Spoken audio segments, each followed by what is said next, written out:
Thank you very much. Thank you. Thank you. I see that we are going to have a great session because everyone here is really willing to make this event a success. So I'm going to start. Anthony Akpaso joining in from Nigeria. Oh, from Port Harcourt, Nigeria.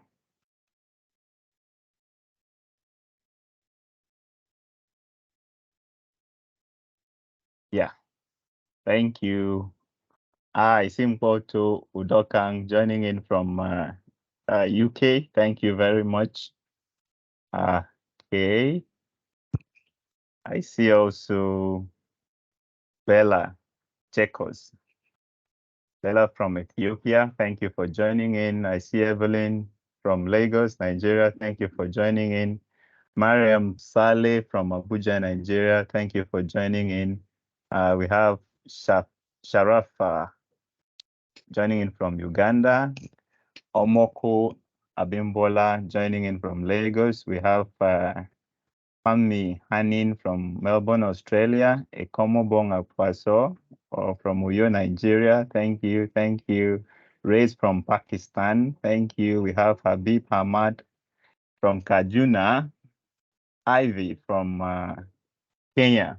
Thank you so much. Thank you. Thank you. Thank you. Thank you. So this event, as much as the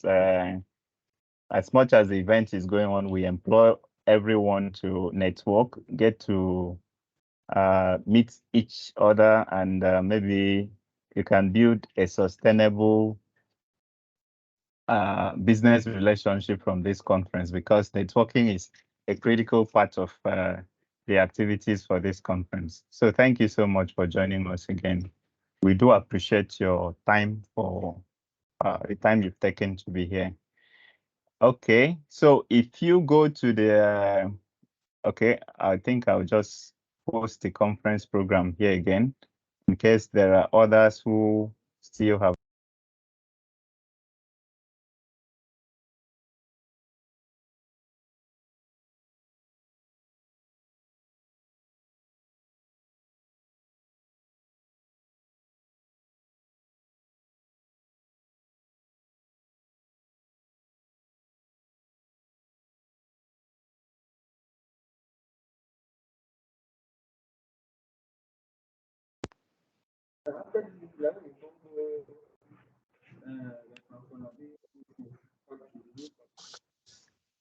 Okay. Okay.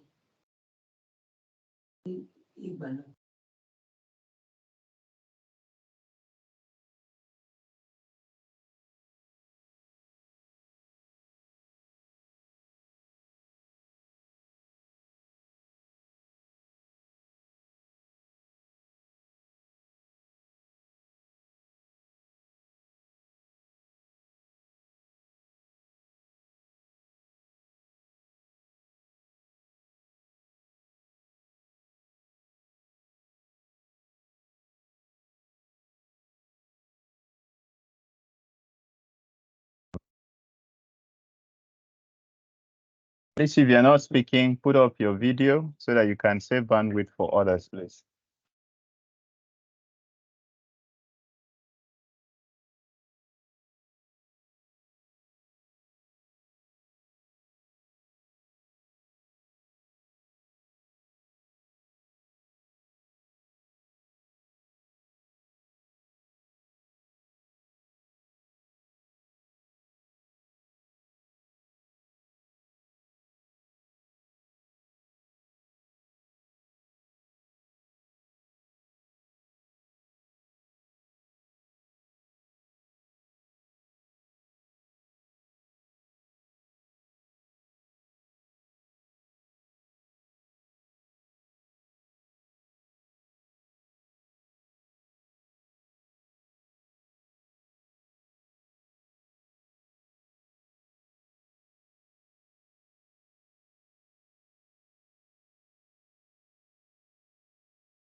Oh, so sorry, so sorry. I did not see that I was on mute.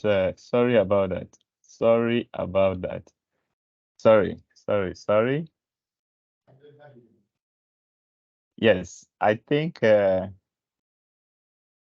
Professor Owunabari is here, then we can take the opening speech from him right now.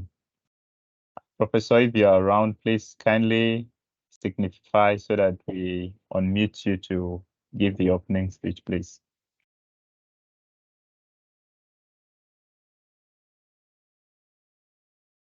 Okay.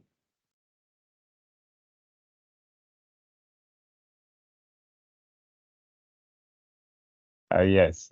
So you could not hear me then. Mr. Jefferson from Kenya, and also Joy from Abuja. Yeah. Pet Ben from Tunisia, and Munza from Sudan.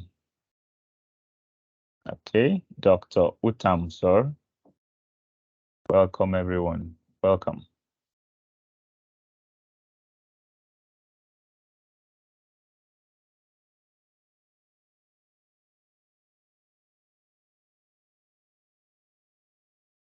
Okay, I see Sir Professor Ambrose Kiprop. You're welcome, sir.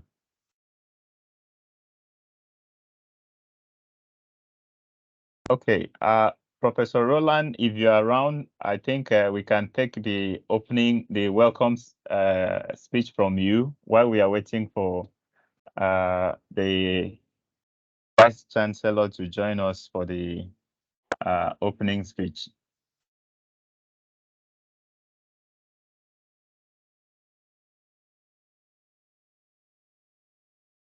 Professor Roland? Good morning. Yes, good morning, Prof. Kindly put on me? your video. Yes, Prof, Yeah, we can hear you. Okay. Good morning, everyone. Good morning, Prof. So I'm happy to be in your midst, and I'm glad that the conference is taking up in earnest. And I want to welcome everyone. Ladies and gentlemen, distinguished guests, our esteemed participants, good morning, good afternoon, good evening, depending on the part of the continent you are.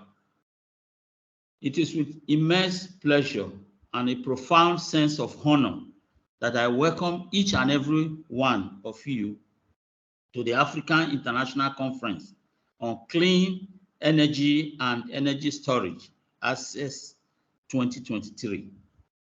I stand before you as the conference chair, humbled by the collective brilliance and expertise that graces this virtual space. AICCEES 2023 is not just a gathering of minds, it is a conveyance of passion, innovation, and a shared commitment to ushering in a new era of clean energy for our beloved continent. Before we delve into the rich discussion that lie ahead, I must express my heartfelt appreciation. First and foremost, a profound thank to the meticulous organizers of this event, to Vero Energy Limited. Your dedication and tireless effort have transformed an idea into the reality we are now living. Equally deserving of our gratitude are our esteemed partners, the Energy Access and Renewable Energy Program of the University of Port Harcourt, Nigeria, Integrated African Power, CODEA, Clean Technology Hub, and ASCOV.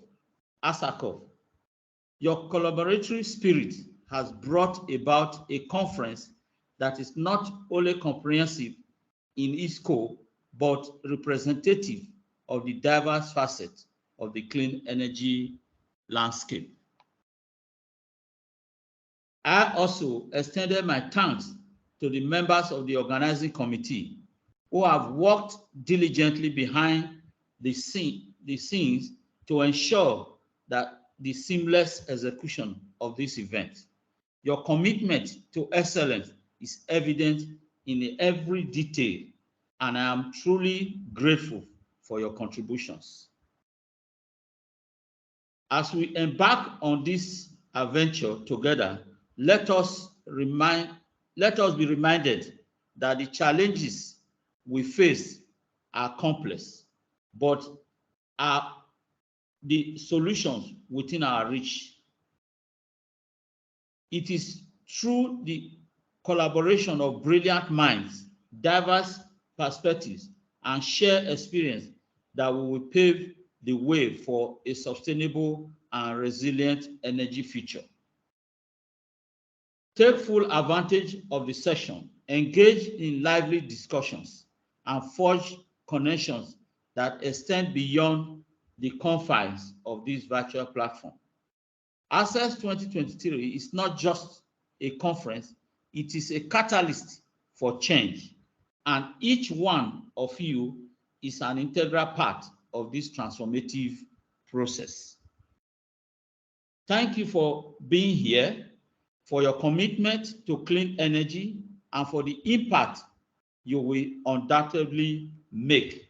Let us together illuminate the path towards a cleaner, greener Africa. Welcome to AICCEES 2023. Best regard, Professor Roland Huago, the conference chair. Thank you very much. Thank you so much.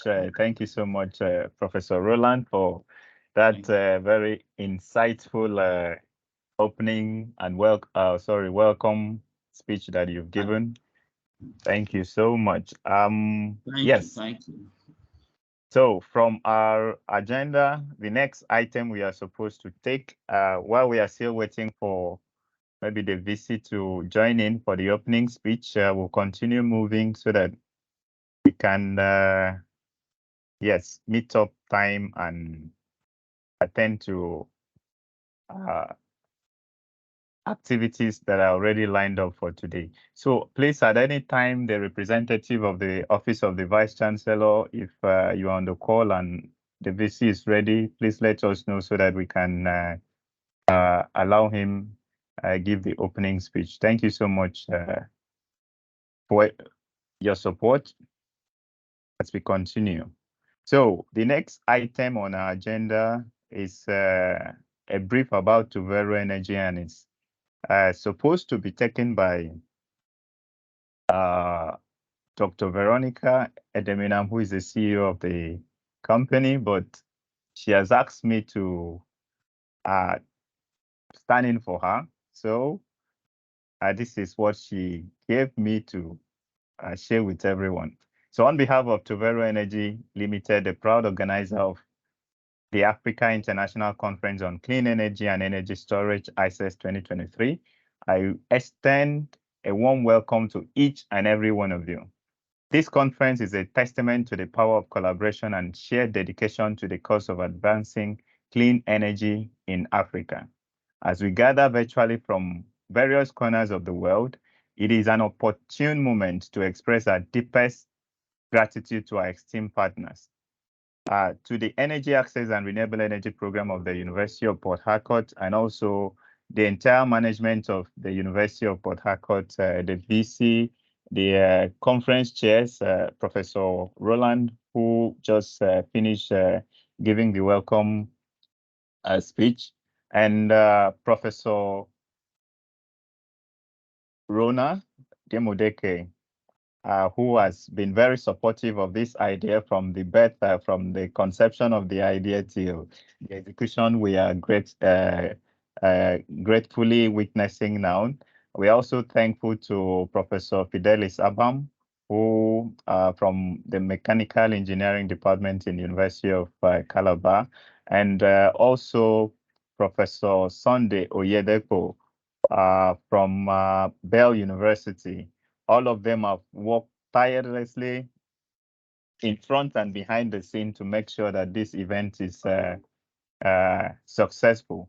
We are also grateful also to our keynote speakers in the person of Professor Yacob Mulugetta from the University College London, who has been very supportive right from when we told him about this, and he accepted our invitation to give this keynote. And also from Ms. Ifeoma Malo, the CEO of Clean Technology Hub, who have been also very supportive of this conference right from inception. We are also thankful to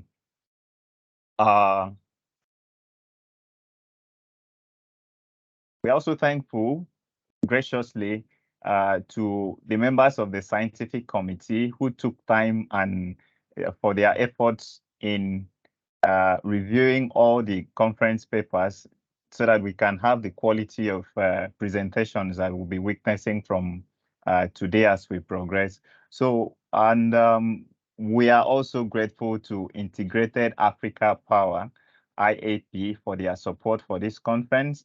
We are also grateful to Kodahia and the leadership of Kodahia, that is Professor Brando Okolo and Professor Dr. Ibrahim, who have been very supportive also. And we are thankful to the team at the Clean Technology Hub who took out time to follow up with the numerous persons and the resource persons that we invited to this event. We are thankful to AICCEES Nigeria Limited for their commitment and support for this event. And yes, more importantly, we are thankful to all the attendees who have taken out time to be here with us today. The team at Tovero Energy, Peace, Emmanuel, Brendan, and the entire team who have worked behind the scene to make sure that we are having this wonderful event today. And of course, we are also thankful to the master of the ceremony, master of conference in the person of Chigozie, who took out time to vet the conference program and make sure that it is top notch as we are going to see. So your unwavering support and collaborative spirit have been instrumental in shaping this event into a platform for robust discussions and innovative solutions. This conference stands as a symbol of what can be achieved when like-minded organizations come together with a shared vision. Your commitment to the clean energy transition in Africa is commendable, and we are honored to stand alongside you in this noble endeavor. As we navigate through the sessions and engage in thought-provoking discussions over the next 2 days, let us remember that it is through collective efforts that we can truly make a lasting impact. Thank you once again to our valued partners. Your support is the driving force behind the success of AICCEES 2023. Let us embark on this journey of knowledge and collaboration and inspiration together. Best regards, Dr. Veronica Edeminam, CEO Tovero Energy. Thank you very much for your time. Yes, I have done the dual work of the CEO and also myself. So thank you very much, everyone. Yes. Okay. So the next item on our agenda as we progress will also be the keynote address. Yes, I think we've come to that point, but also please can the representative of the Office of the Vice Chancellor, like I mentioned earlier, if you are on the call, please kindly let us know so that you can give the opening speech as it was scheduled. Thank you again, everyone. So while we are at that, Tony, good morning. Yeah, good morning, Prof. I think he's already entered another meeting, so we can skip that. Okay, all right, yes. So maybe tomorrow we can schedule him. Okay, okay. That's fine. That's fine. Thank you very much again for that feedback. Okay, so immediately after now, Professor Yacob Mulugetta will give his keynote, will give the keynote address. And after Professor Yacob Mulugetta, we will all take a virtual group photograph. So immediately after we are done with that, we'll also have the first session, which is hydrogen development in Africa. So Professor Brando Kolo and Dr. Ibrahim Muritala, please be on standby because you'll be anchoring this session. And all the authors too, if you're on the call, as you've been pre-informed, please be on standby to make your presentations. Remember, your presentations is just 20 minutes tops, 15 minutes for your presentation, then 5 minutes for questions and answers that will be following. So with that being said, I thank everyone again for taking our time to join us today, and we'll be handing over if Professor Yacob Mulugetta is ready. We are also ready for you, sir. Thank you very much. Thank you. Can you hear me? Yes, Prof. You can. Okay. Fantastic. Well, good morning and thank you, Mr. Chair,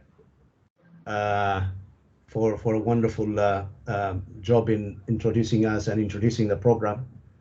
And also thank you to the conference organizers who have worked diligently in putting together this impressive program. I'm very privileged to be with you, to be here. Unfortunately, I'm only coming in and out as I have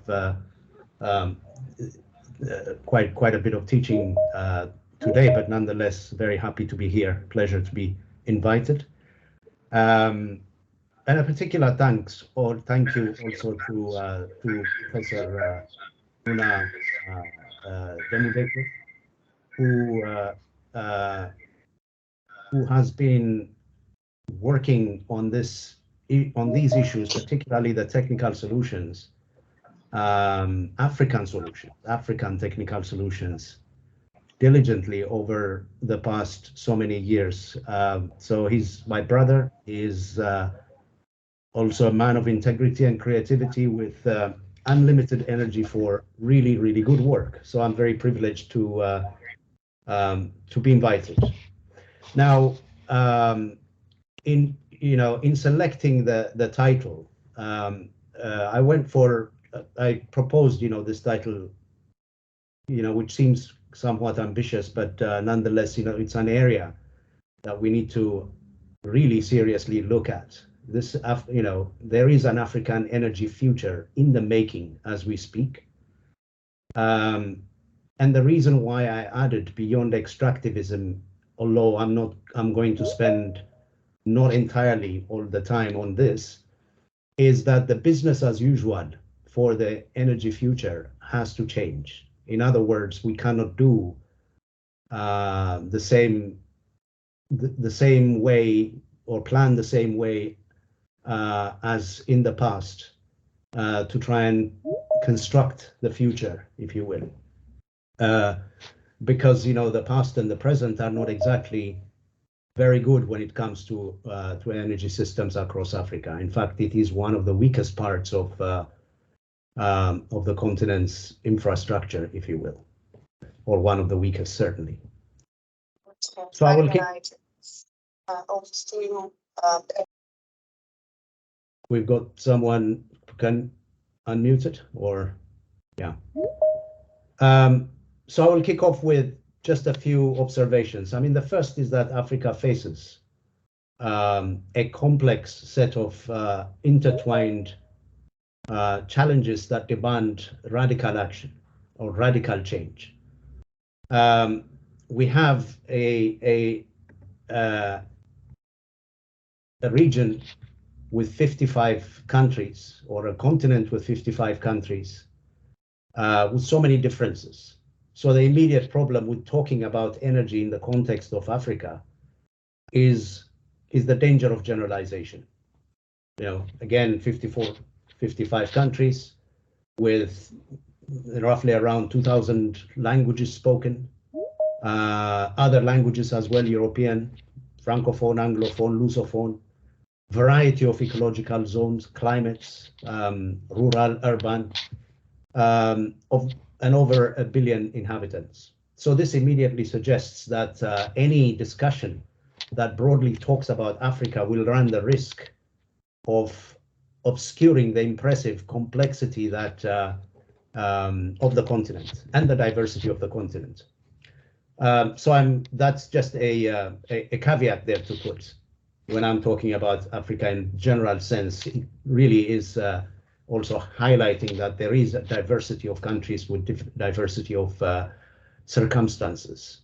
But there are certain things that unify, many things that unify Africa, and really the focus here is on that aspect of it.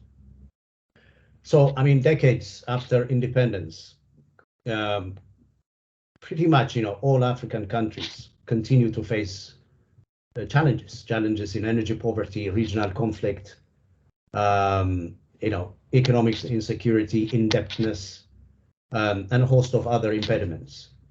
And I would say that these and other structural development crises are increasingly compounded to some extent also by climate change. So Africa must certainly scale up energy production and access, but at the same time also keeping an eye on these wider trends that are happening around us, and one of which is climate change, and the other aspect is also the need to transform the energy system in ways that actually serve the needs of people. So, I mean, there is an inherent structural problem there, which I will come back to. And this is rooted in the continent's history. Of course, I mean, colonialism molded Africa's economies, societies, also infrastructure to meet labor and material needs of Western industrialization and development. There is no denial about that. The question is, have we moved away from this type of an arrangement, this extractivist arrangement, if you will? African countries continue, even after independence, continue to be stuck in this relation in supplying commodities while importing value-added finished products. And this has got its own structural challenges that the continent has not been able to extricate itself from. Independence may have been achieved, but economic independence or economic transformation has not taken place. I will come back to it in a moment as well. So today, African countries continue to depend, again, on exporting primary products, resulting in economies that are fragile, vulnerable to shocks, and highly dependent on external factors. So we face three main structural deficiencies, which create this vicious cycle of indebtedness. I'm talking about this broader issue in order to be able to give us the kind of the context that would allow us to speak about energy in a meaningful way. So we have three structural deficiencies. One is the lack of food sovereignty. This is something which was highlighted by what happened in Ukraine. Ukraine is far away, and yet, the impact was felt heavily in Africa, many African countries. Why is that? Because African countries are net importers of food. You have to wonder, why is this the case? I mean, with all this resource, with all this land, all the human labor, still that seems to be the problem. Part of it is, of course, African countries are exporting agricultural products using the rich land, but importing food products. which makes very little sense. But of course, it has its own economic logic. The second is the lack of energy sovereignty. Again, energy independence is not something that we could argue. I mean, I'm not talking about energy independence where you close your borders, but rather being in control of your energy narrative, your energy agenda is not something that we could speak about. The third is the low value added content of exports relative to imports. And this goes back, to that initial point I made about the food system. So what we have is that, countries are exporting raw materials at a very cheap prices that they have no control over, but they are importing finished products that are significantly more expensive. So there is no value added. There's very little value added, whether it's in processing or manufacturing happening in Africa. So these deficiencies in turn contribute to what is known as the structural trade deficit. It weakens the African currencies, and it puts pressure on countries because they would lack foreign currencies to be able to trade. It also then puts them in a very economically disadvantaged position to even negotiate terms. So it's not only economically inefficient or it doesn't work in favor of Africa, but it also puts the continent in a dependency for aid and other things, that the Western countries crumbs, if you will, throw at us. So faced with the depreciating currencies and rising import prices, we end up, subsidizing necessities and artificially maintaining exchange rates by accumulating more debt. So we enter into this vicious cycle of indebtedness. So if you look at the relationship between how much goes out of Africa and how much comes in, it doesn't even compare. The result of this arrangement, economic arrangement, and where Africa is within that global economic arrangement, is that wealth is extracted to the tune of $2 trillion US dollars from the global south, that includes Africa, to the north every year. Now you look at, well, how much money is coming in terms of trade, aid and technical support and things like that. It doesn't even come anywhere near this. So we have a real disadvantage there that needs to be taken into account. So I would say, keep in mind, as we are talking about energy, there are some structural constraints that Africa is operating under.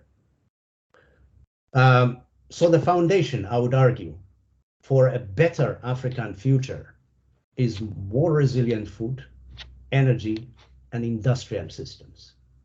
Africans can achieve food sovereignty by shifting away from export-oriented cash crop industrial agriculture, which has left the continent hungry, but move towards community-based agroecological systems that provide nutritious food, sustained yields, and secure livelihoods, and also resilient to climate change. At the same time, Africa must escape the post-colonial trap of prioritizing extractive industries, assembly line type manufacturing, and low value added exports through Pan-African industrial policy that develops African resources and human capacities, expands internal markets and economies of scale, and prioritizes strategic investments, planning, and partnerships. Of course, this requires building institutions and, most of all, leadership. So more resilient agriculture industrial systems must be powered with energy, and Africa has unprecedented opportunity to leapfrog towards cleaner pathways, but more importantly, people-centered energy systems. I'll come back to this in a moment. So I mean, I'm here kind of spotlighting on the energy system, but as you all know, the energy issues across African countries across Africa are inherently very complex largely this has to do with the fact that we are looking at a dual energy system where the traditional and the modern systems and practices in energy, they coexist. Of course, what we mean with modern is we are right now in that space where electricity is available and transport is we have modern transport systems and so forth. But at the same time, there is also a rural economy which has a very different type of an energy system with it. But if you look at the size of the modern system, the total power generation capacity of the sub-Saharan African countries, this is leaving South Africa and North Africa, stands at less than 50 gigawatts. Which shows you that there has been very little or no investment whatsoever. And those who may say, well, what do these numbers mean? Well, the person in Europe and North America uses somewhere in the order of 11,000 kilowatt hours per year on average. In Africa, it is less than 150 kilowatt hours on average. We have roughly around 600 million people, amounting to 60% of or thereabouts, who live without access to electricity. So this is a dilemma that we're faced with, and this is the reality as well. So I think it's important to hold on to the reality that we live in a global system that is inherently disadvantageous to Africa, the way in which it is structured. Largely because this system has not been changed since colonial times. So in essence, the post-colonial system is more or less the same as it was prior to that, except that we have different people who are managing the economies. So I would propose three transformations. The first is economic transformation in the way that I discussed earlier. The second is, of course, the energy transformation. And the third is the often overlooked one, social transformation. I'll pick these ones one by one. On economic transformation, very briefly, we're looking, what do we mean by this? We mean by this a broad-based shift from low productivity to high productivity activities, again, from low value towards a more manufacturing direction, which have higher output per person employed. This includes moving resources, of course, between sectors to higher value activities, from agriculture to manufacturing. Very important. On social transformation, what are we talking about? Well, humanity has achieved unprecedented social progress over the past several decades. But social inequalities persist, and in many cases they have worsened. So the goal of social transformation is integrating social values to create more stable, safe, and just society for all. And this isn't anything to do with just ethics, but it is the right thing to do to be able to create stable conditions, economic conditions, to be able to progress and prosper together. The idea that one can be rich and survive in a castle all by yourself doesn't make much sense while everyone else is struggling heavily. And this isn't just an African problem, it's a global problem which continues to haunt us, because there are some of the we also face some of the consequences of these social inequalities manifesting themselves in all sorts of ways, including conflict and other types of social strife. I'll move straight away into the into the energy transformation. Well, the transition needs to happen in terms of how energy is produced and used. It's beyond question that fossil fuels did propel human progress to extraordinary levels, but this has come at considerable environmental and social cost. Of course, we know that the oil-producing regions in Nigeria are the ones that attest that there are some consequences associated with fossil fuel extraction. So energy continues to be sourced from way beyond the horizon, and it goes into the final user as clean electricity or gas into the homes of often affluent citizens, while the waste generated by the production and conversion of energy is absorbed by upstream communities. And it's made invisible to the end user. The end user doesn't care, doesn't see the process that fossil fuels actually go through, the damage that's done. It's not just fossil fuels, just generally extractivist type of economic systems. Yeah. So Africa has a profoundly alarming story. Yeah. And this is something which we need to sort of to unpack. Now, just to look at the power sector, for example. The power sector is designed in a way that again serves the so-called modern sector. How does it happen? Well, what often tends to happen is that you have a very large hydropower system or a gas system located in one place, and then massive transmission lines that carry energy to the final user. Sometimes, in the case of places like Mozambique, for instance, we're talking about hundreds of kilometers where electricity is transported to the final user. Now, this incurs all sorts of losses at the same time. But while we recognize that you can't do away with this system because it has its its strengths as well, because it's able to carry large volumes of electricity in one go and be able to distribute. But at the same time, if we are going to close the energy access problem, this type of a model may not do by itself. So there needs to be some distributed generation at scale that needs to happen.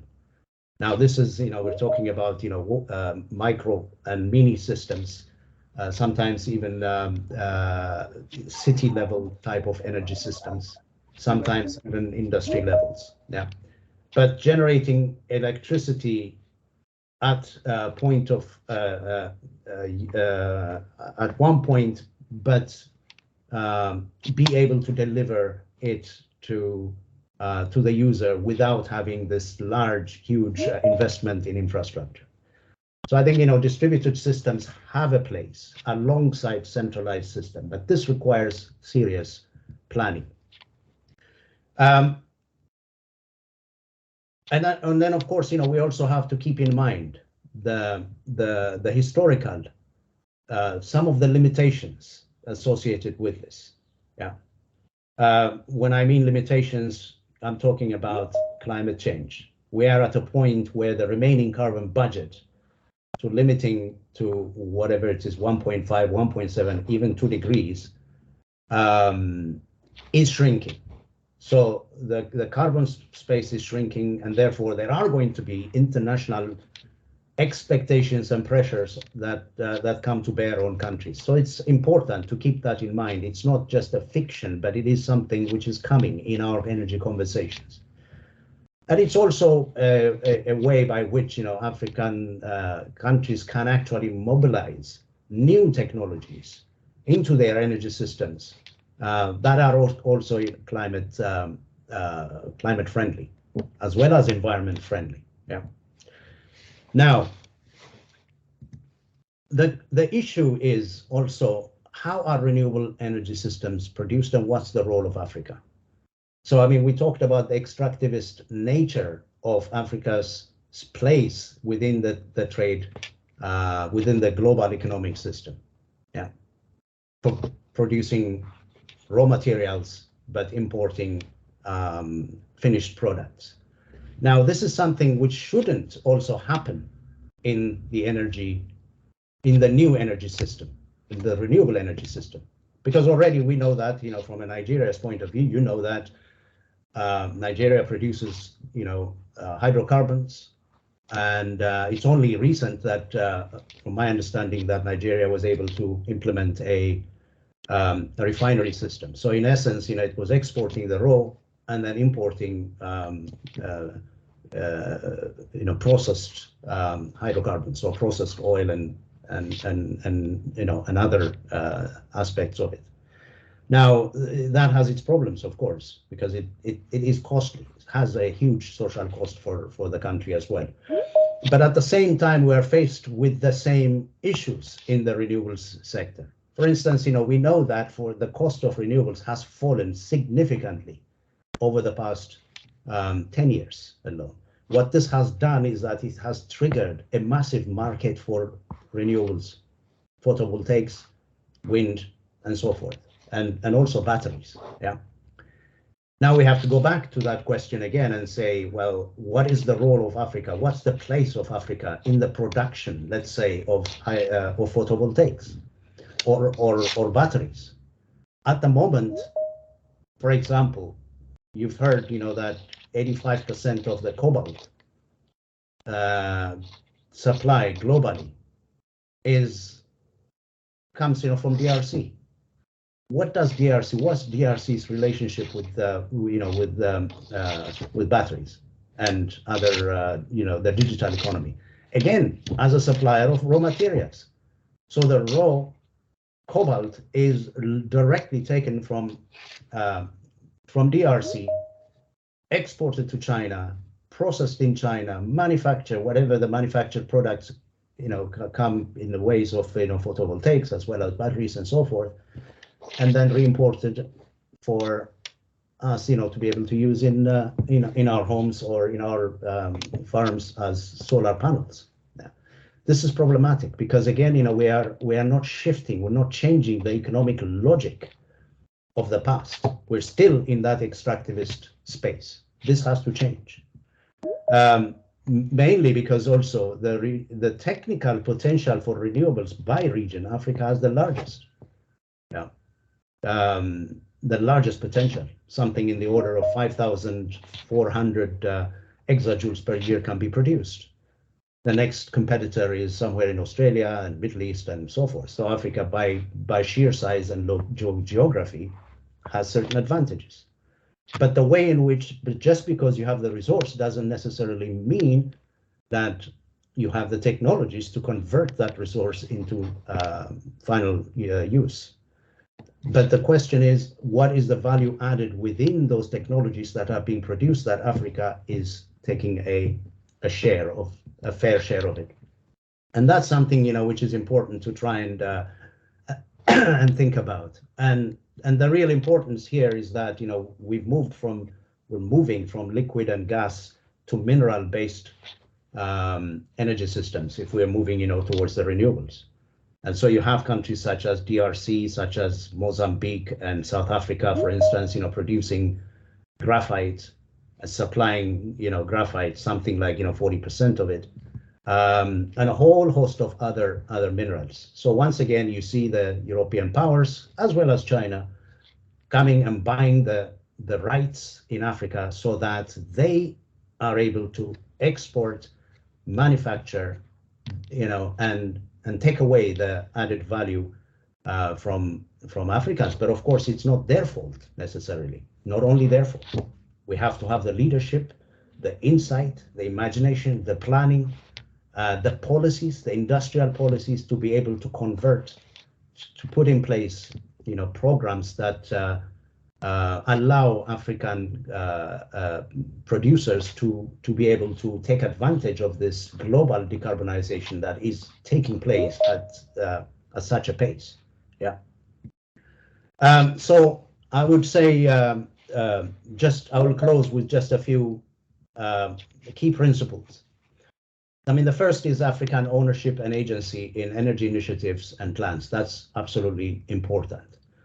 If unless our policymakers and the leadership really sketch out the agenda and own the agenda, then someone else's agenda will come and interfere and shape it for us. That's what has been happening, for a long time. But this has to change if we're serious about a genuinely optimistic future for African energy. The second is integrating energy systems design into wider development objectives and planning. And this is critical because energy it cuts across all sectors, and it is absolutely the lifeblood of any economy. And so making sure that there is a deeper integration into the sectors and recognizing that as well is absolutely critical. And this should not just be a problem that the Ministry of Energy handles. This is a much wider societal challenge. For example, now, you hear, that some people are working on electric vehicles.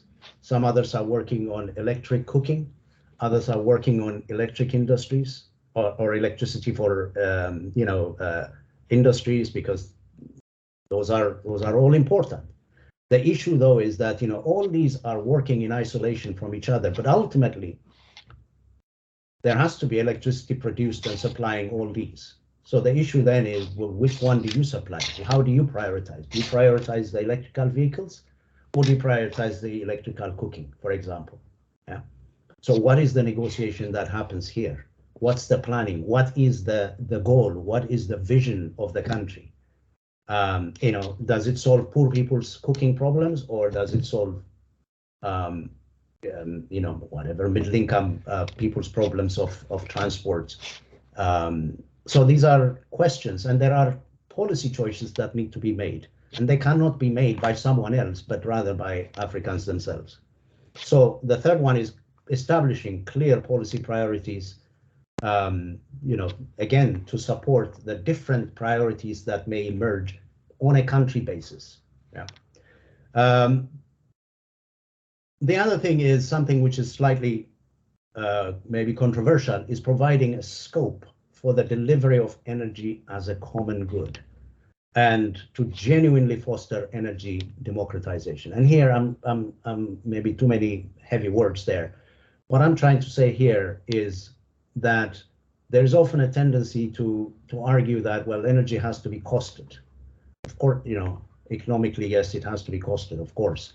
But at the same time, if we are applying just the sole principles of the market, then it inevitably leads us to, some having it and others not having it. So there has to be a social contract upon which energy systems are developed and their use is and they are deployed for different users.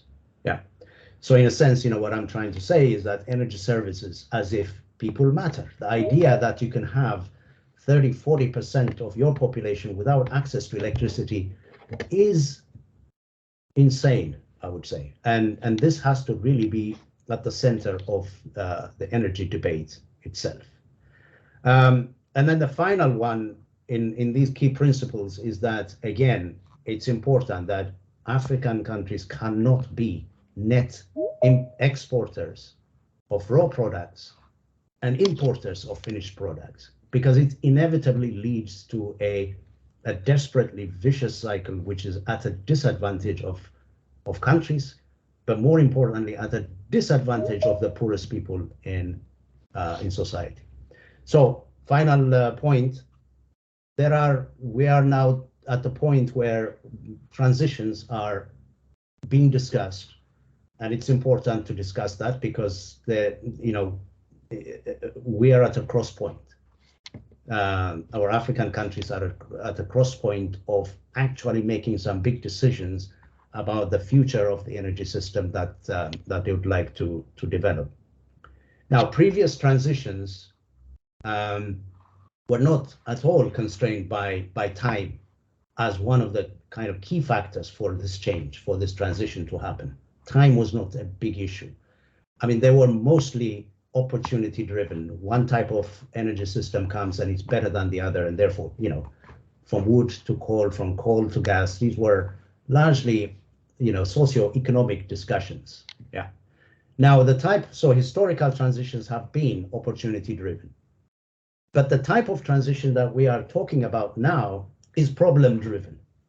The problem is, of course, you have the climate issue is the problem. The other one is, the energy access and so forth. And therefore, it is time bound because we have some targets to meet and so forth. I mean, Nigeria has set its own, net zero target. Is it 2070? So countries are putting in place those targets, and those targets need to be met, but they need to be met quickly at the same time on something that requires long-term planning. So we are in this sort of contradictory space.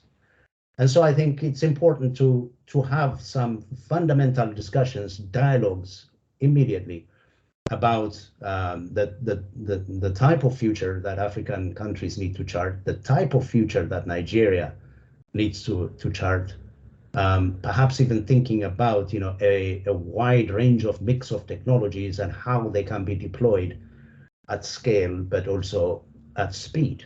And I think these are all fundamental questions that need to be asked and reflected upon. And I think this conference is a perfect opportunity to be able to do that. I know that there are quite a lot of issues that are being discussed, such as green hydrogen and so forth. So these are all extremely relevant. As we discuss these, though, I would urge not to just focus on the techno-economic only, but also the other factors, the wider spectrum of opportunities as well as challenges that we may face in deploying large-scale projects that are being planned. Thank you, and once again, I appreciate for this opportunity to speak to you.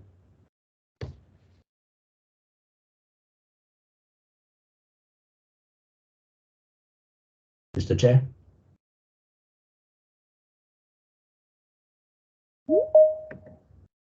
Thank you so much, Professor Mulugetta. Once again, it's always a very, very nice session to listen to you, because I personally have been I've been in your class, so I know the quality of what you send out to people, and I'm sure that everyone today have benefited from this keynote address that you've given. You've touched on a lot of items, a lot of challenges that Africa is going on, and even the recommendations you gave, that we need to take charge of our own leadership. More importantly, we need to say this is what we want, and this is how we want it, and this is how we want to achieve it. Because in terms of resources, is there human resources, material, like you've mentioned, the case of DRC, the 85% of cobalt production in the world is already in Africa. But what is Africa doing about battery manufacturing in Africa? What is Africa doing, which is one of the key themes of this conference? And interestingly, we did not have any paper submission on battery materials and manufacturing in Africa, which shows us the gap that we have in the continent around that. So I want to thank you again. Your keynote is very expository, like if I borrow the words of Alfred that he has just posted on the chat box now. And I want to thank you so much. Yes, Professor Roland, are you there?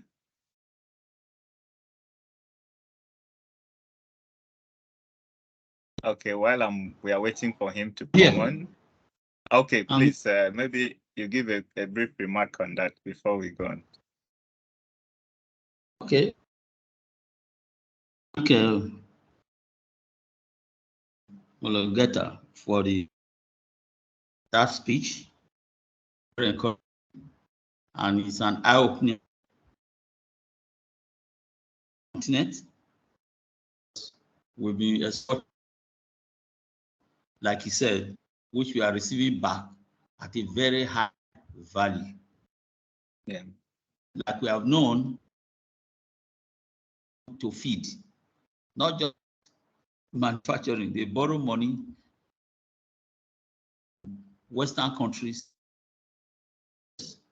And these are raw materials taken from them to value added. So are paying higher fee for it. So I want to thank for this and was Africans to take up your and how we can do things from the normal way we value. If you go to Nigeria,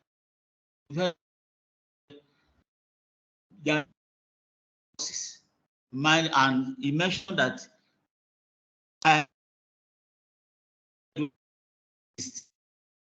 acquisition of those deposits. And now, who is the loser? The African continent. So I want once again to thank Prof for this great speech. This is stimulated, for me, it's a stimulant because it has stimulated something within me to say we need to really change the way we've been doing things. Pattern has to change. Otherwise, we will remain, we'll be getting poorer and poorer. Let me just use that direct word. So thank you very much. And I hope to get your details from Jemodeke, because you said he's your very good friend. And he's my colleague at the University of Port Harcourt in mechanical. I'm in electrical, he's in mechanical. So, Prof, you are welcome. I hope you will continue to join us as we move in the conference. Thanks. Thank you. Thank you. Thank you. I appreciate it, and I hope to meet you in person at some point in the near future. Thank you. Thank you. Thank you. All right. Thank you so much. There are also lots of feedback we are getting from the chat box. It's really buzzing because, like Professor Roland said, it's really a stimulant. Everybody has benefited from this keynote address because you've touched on where we are, what we need to do, and where we can be in terms of the approaches we should set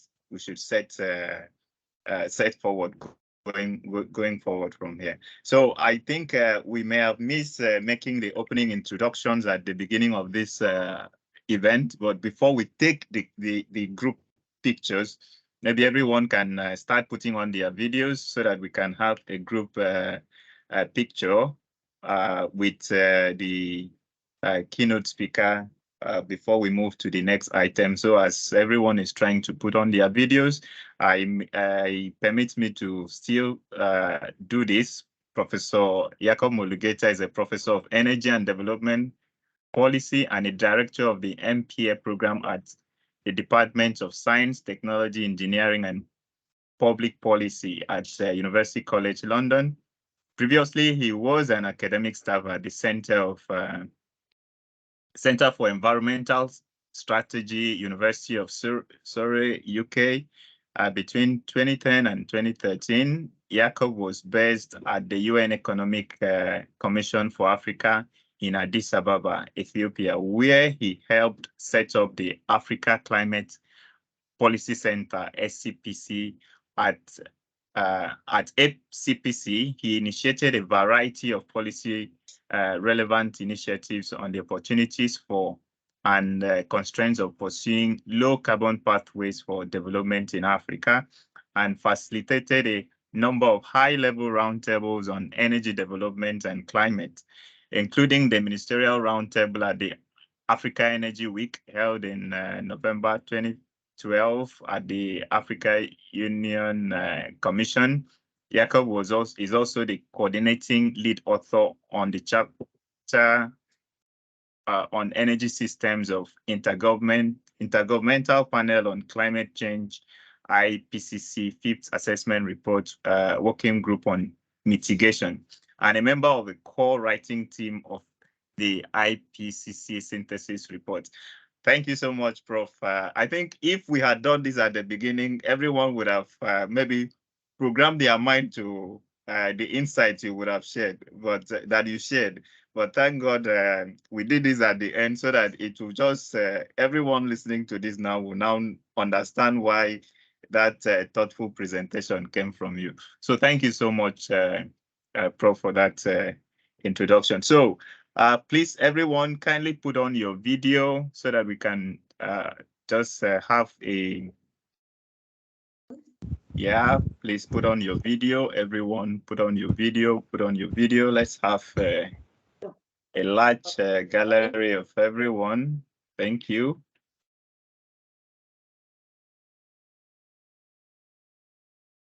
Yeah, thank you, thank you, thank you, thank you. Thank you.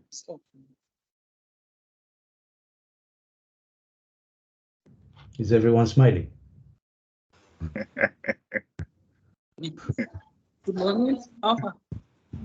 Thank you, Professor. Thank you. Fantastic. Thank you very much.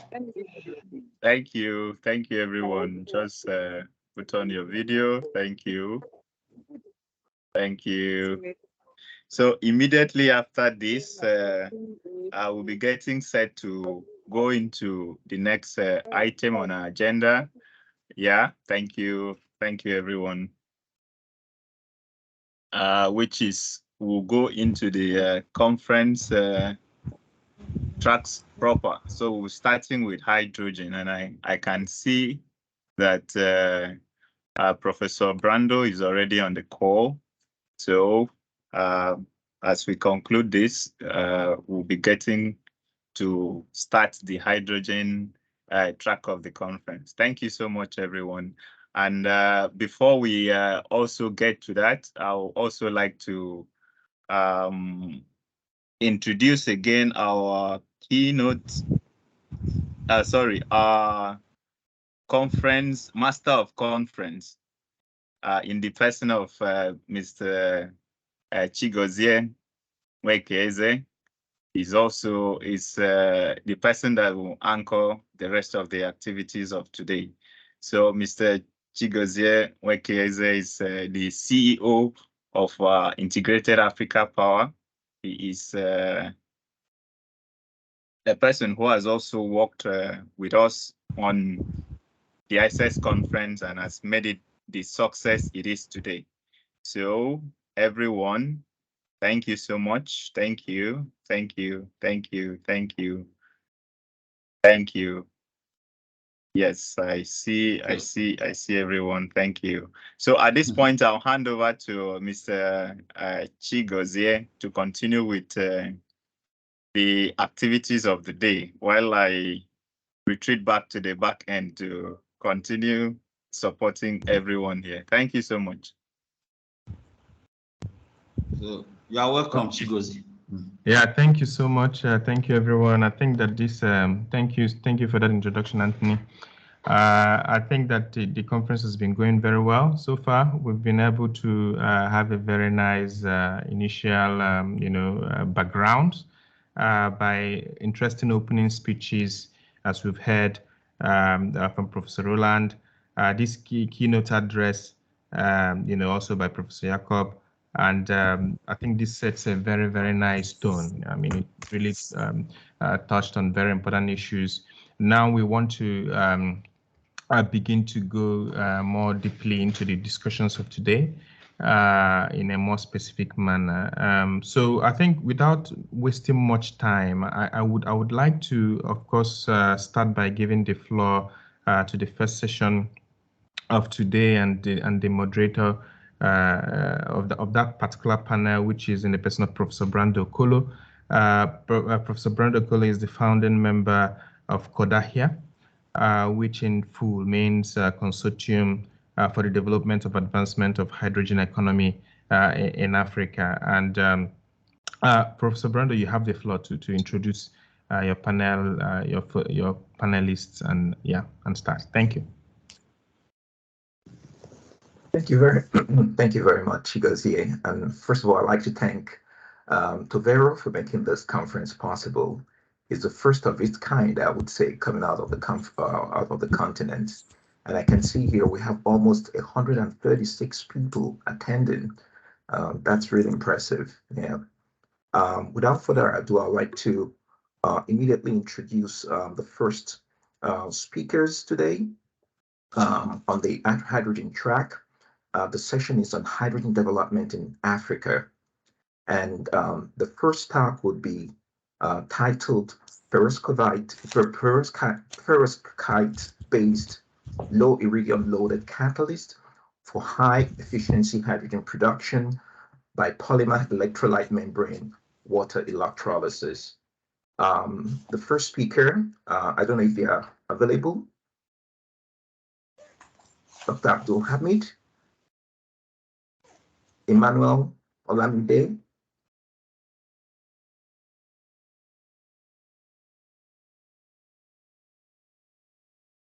Are the speakers here, the first speakers, presenters of the first paper? Okay, Prof, while we wait for them, okay, they know the time they are supposed to present. So maybe you can call on any of them, any of the speakers, so that the ones that are available can just unmute. And for the authors too, if you are available, just unmute yourself and turn on your video and start your presentation. So Prof, you can maybe call out all of them so that the ones that are available can come in and. Okay. Yes. Do we have the speakers on energy transition, climate change mitigation in Africa, and unpacking the potential of hydrogen, a systematic review? Are you here? Mr. Ojo and Akim Muruse. That's not me, but my name is Jacqueline Pinto. I am the last speaker, so I'm happy to present if you'd like. Okay, before I come to you, I just want to know if Mariam Saleh is here. I think Mariam Saleh is here. Hi, good morning. Yes, I am. Yeah. Excellent. Okay, I think we'll probably just, take it sequentially. Ms. Saleh, are you ready to give your presentation? Yeah, sure. Excellent. So she'll be presenting on hydrogen in Africa, navigating the continent's unique energy transition landscape, and unsustainable energy supply backbone. So you have the floor, Ms. Saleh, please. You speak for 20 minutes. Okay, great. 15 minutes and a 5-minute discussion. Sorry. Okay. Okay, that's fine. So a second to just put on my screen. If you can, I think you should turn on your video too. Thank you. And just for housekeeping purposes, please, can we all put off our mics? Just turn off your mics, please.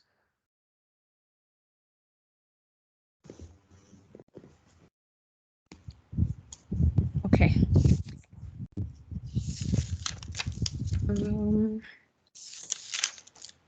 Does it look okay?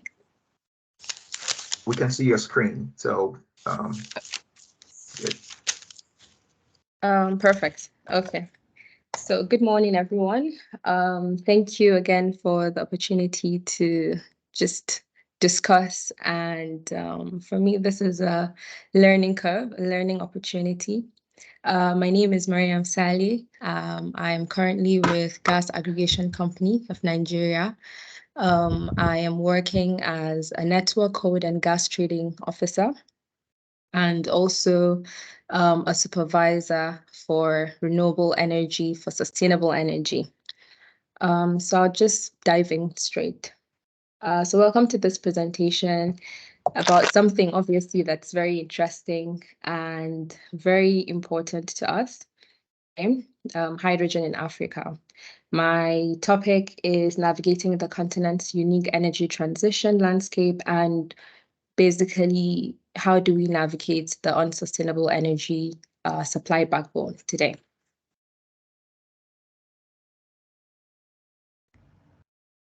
I think I went, yeah, okay. Okay.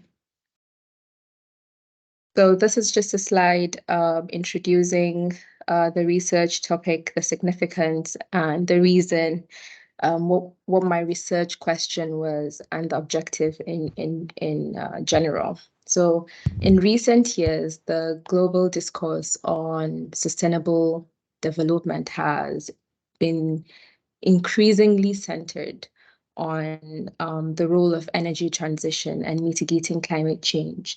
The entire conversation now is majorly on climate change and fostering inclusive growth, which is very important. But in Africa, it's an entirely different story. So as the world, strives towards a more sustainable future, attention has turned to us. And as we have seen in the keynote speech, that we are a continent with immense potential, but we do have our unique challenges in navigating what our energy landscape is like. So why are we talking about this? Why are we even, discussing hydrogen today? We have our own story in Africa with our challenges and opportunities, and I think that makes us stand out. We're here because we want to tackle the energy deficit. That is the key on the continent. And we want to shift away from this unsustainable energy supply, which is a big task, but we're certainly up for it. So Africa energy scene is a bit of a wild ride, if I can say that, with all kinds of factors playing into it, social, economic, environmental, you name it. Today, we're digging into how hydrogen could shake things up for us and be a key player in turning the energy story around. Now, let's talk about hydrogen. I see it like a superhero of energy carriers. It's versatile, it's dynamic. So our goal here is to figure out how hydrogen can be the game changer in Africa's unique energy landscape. So we're not just here to chat, we're here to brainstorm and to find real solutions. And I think this is a very good place to start. This is just a very basic representation of what our energy landscape is today in Africa. I think it captures a lot of data over the years, but our energy mix has been relatively constant for the past 30 years. And despite the successful integration of renewable energy projects and upcoming and developing ones, the overall scale of renewables in Africa remains very small. Africa's current energy generation is dominated by fossil fuel generation, with hydropower being the only meaningful renewable energy contribution. There has been a very recent, not quite recent, but there has been more shift within the renewable energy mix to accelerate solar and wind technology, but this still remains very small at about 1.6%. The current energy needs are met through a mix of biomass and fossil fuel. Fossil fuel oil accounts majorly, as we can see here, for maybe like about 39%, while natural gas and coal for about 30 and 23% respectively. Now, hydropower represents about 6% of the total primary energy supply in Africa. The share of renewables are still considerably low, but ever growing, as we know. And as we can see, I think it's quite evident that if you keep the discussion aside, really, if you look at, for example, in this estate that I am in today, most of the houses are powered by solar. A lot of people are moving to install, solar capacity in their homes using inverters because it is very expensive. But in the long run, if you look at it, it's relatively cheaper to have this installed. As a practical example. So obviously electricity is the backbone of new energy system in Africa, which is powered increasingly by renewable. So that's a plus for us. We're home to 60% of the best solar resources globally. as the keynote speaker has mentioned, and yet only 1% of installed solar capacity. So obviously there's a huge gap there that needs to be discussed and certainly needs to be filled. Demand for energy services in Africa is set to grow rapidly. Obviously, our population is growing day by day. However, the key issue here is to maintain affordability, which remains an urgent priority that we haven't yet mastered.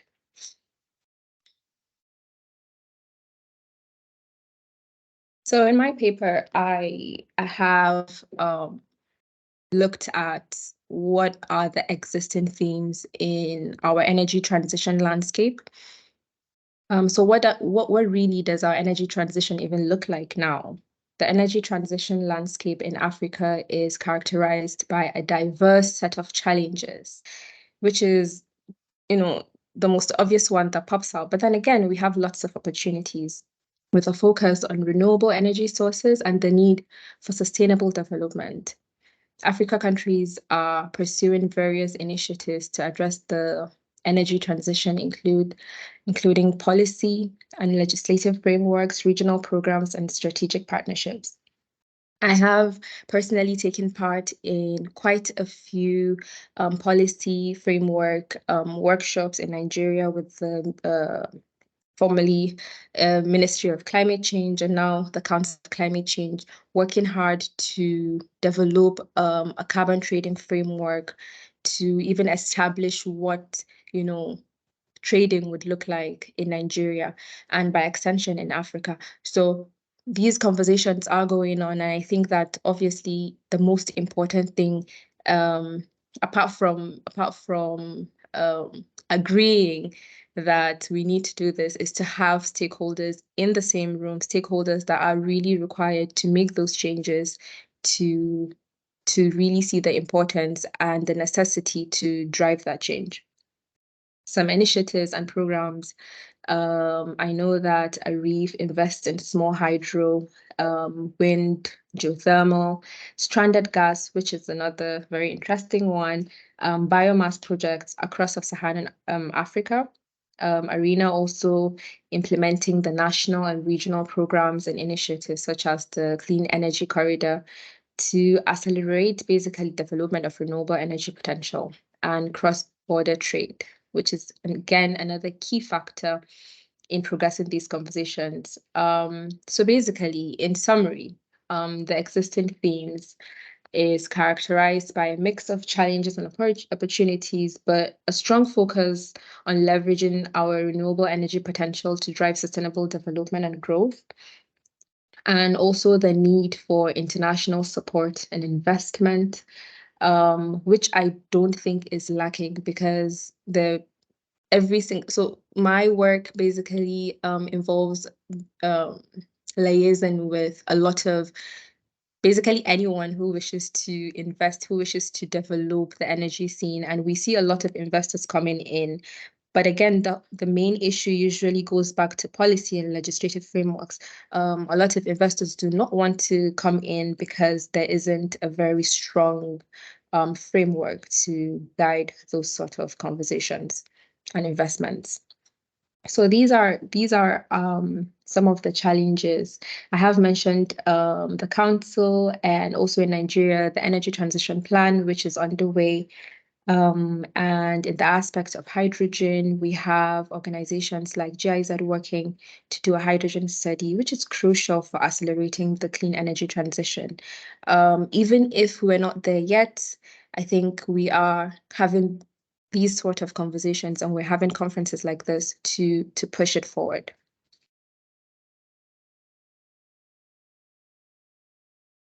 Right. So as we navigate the complexity of the energy landscape, we find ourselves at a very important juncture, which is hydrogen. The demand for energy continues to rise, but so does the urgency to transition towards more sustainable, environmentally friendly alternatives. Another key thing the keynote speaker has said is that we need to take charge of our energy transition pathway, and that's true. So as much as hydrogen presents itself as an amazing opportunity, we really do need to look inwards and see what works, what is the reality, and how do we push that for ourselves. So in this context, hydrogen emerges as a promising contender, a versatile and clean energy carrier that has the potential to reshape our work. Its high energy density and its ability to produce energy with minimal environmental impact positions it at as a key player in the transition to a more sustainable future. So we do have to look into it.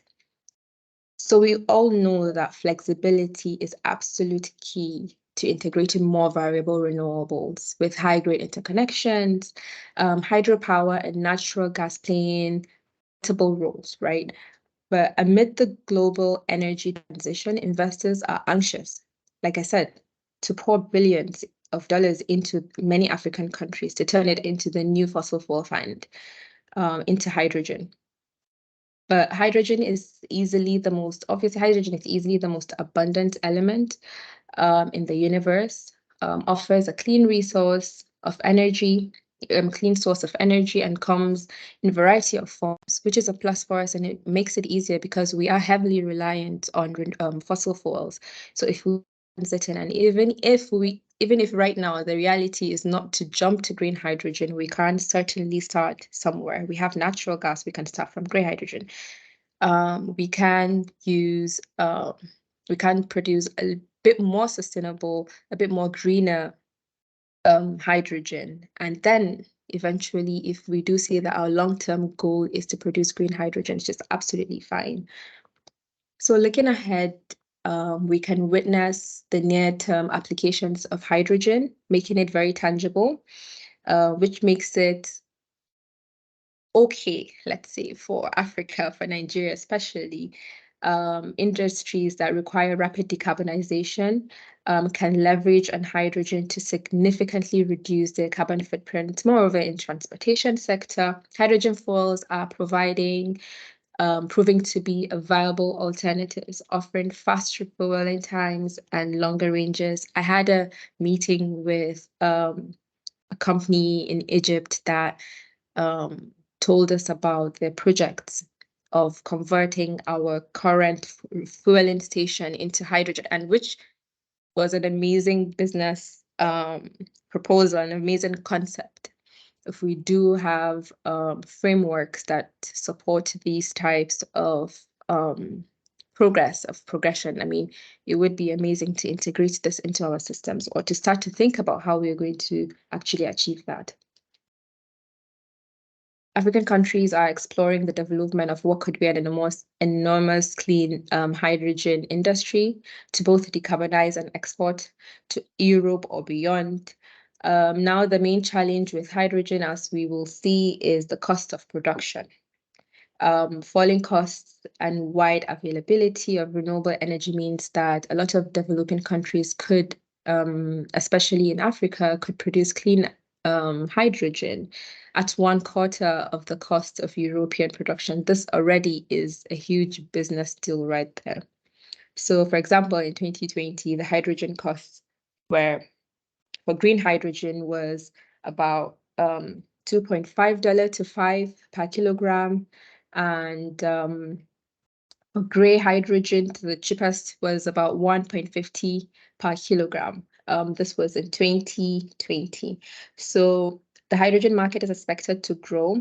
Some forecasts show that the average cost of hydrogen production will decrease from $6 averagely to, which was the price in 2015, to around $2 per kg in 2025, which is not very, which is a very near future time.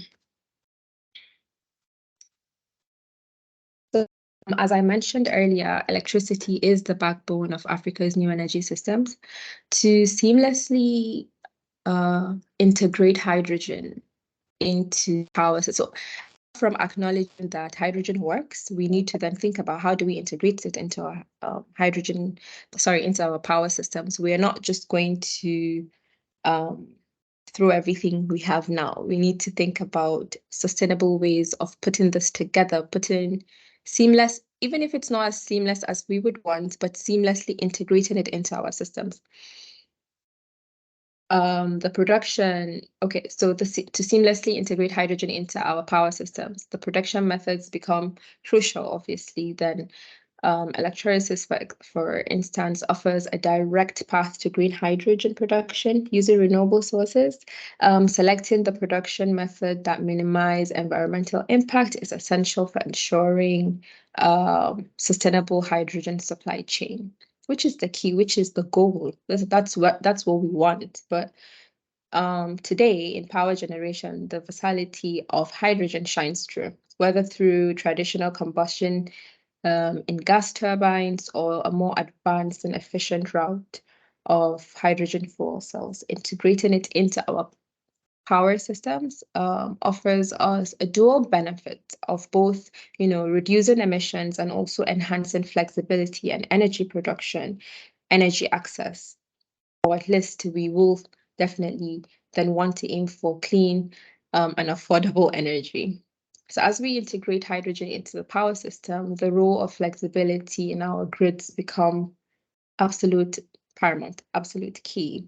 Hydrogen can act as a valuable buffer, providing grid support, as many renewables, but also to support during periods of fluctuating renewable energy generation. This flexibility is instrumental in achieving a more resilient power infrastructure, which is another challenge today that we have. So for successful integration, we must consider the economic viability of hydrogen-based energy systems. Supportive policy frameworks and incentives also play another very important role in encouraging investment and fostering on environment where the economic benefits of hydrogen can really be utilized, can be realized.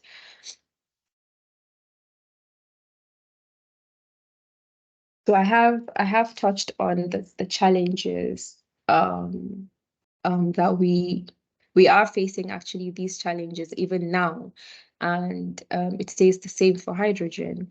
For us to have a hydrogen-based economy, which is great opportunity for Africa to decarbonize, but there are still some barriers to building a hydrogen-based economy, which is linked to infrastructure, investments, energy, transport distribution network, safety considerations, the lack of hydrogen value chain, which is, I believe, this is part of creating one. I believe I think that having a stakeholder engagement is certainly a way of creating a hydrogen, a value chain.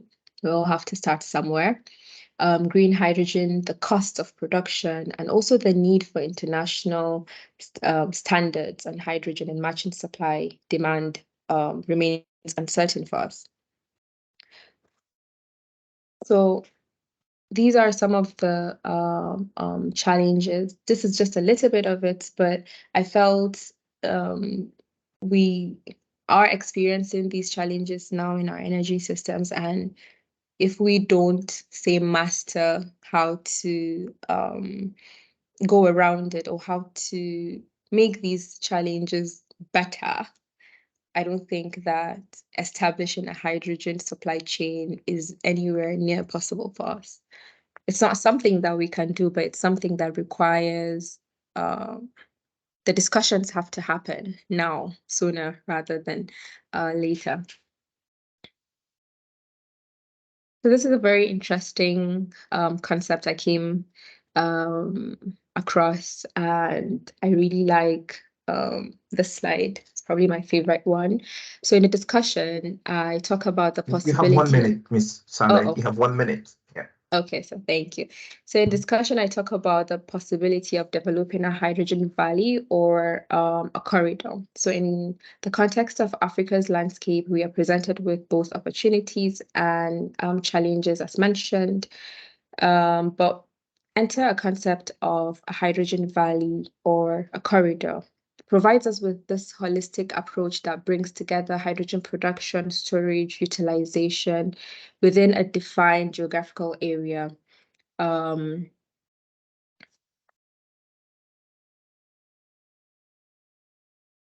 Sorry, I just want to, just put this together in a geographical area that holds the promise of transforming the energy sector, basically. For Africa, it could present us with a unique set of advantages beyond addressing our energy needs now. It can be a catalyst for local economic development, for job creation, for the establishment of a clean and reliable energy source.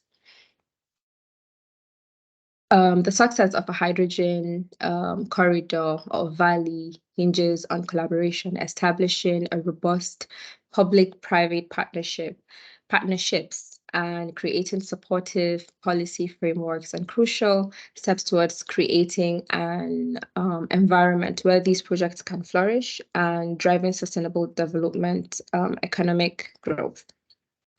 So just to wrap it up, the concept holds immense promise for Africa. So as we embark on this vision, envision a future where these strategic hubs not only meet our energy needs, but also become a beacon of innovation, of economic growth, of sustainability to propel, Africa to a more resilient future.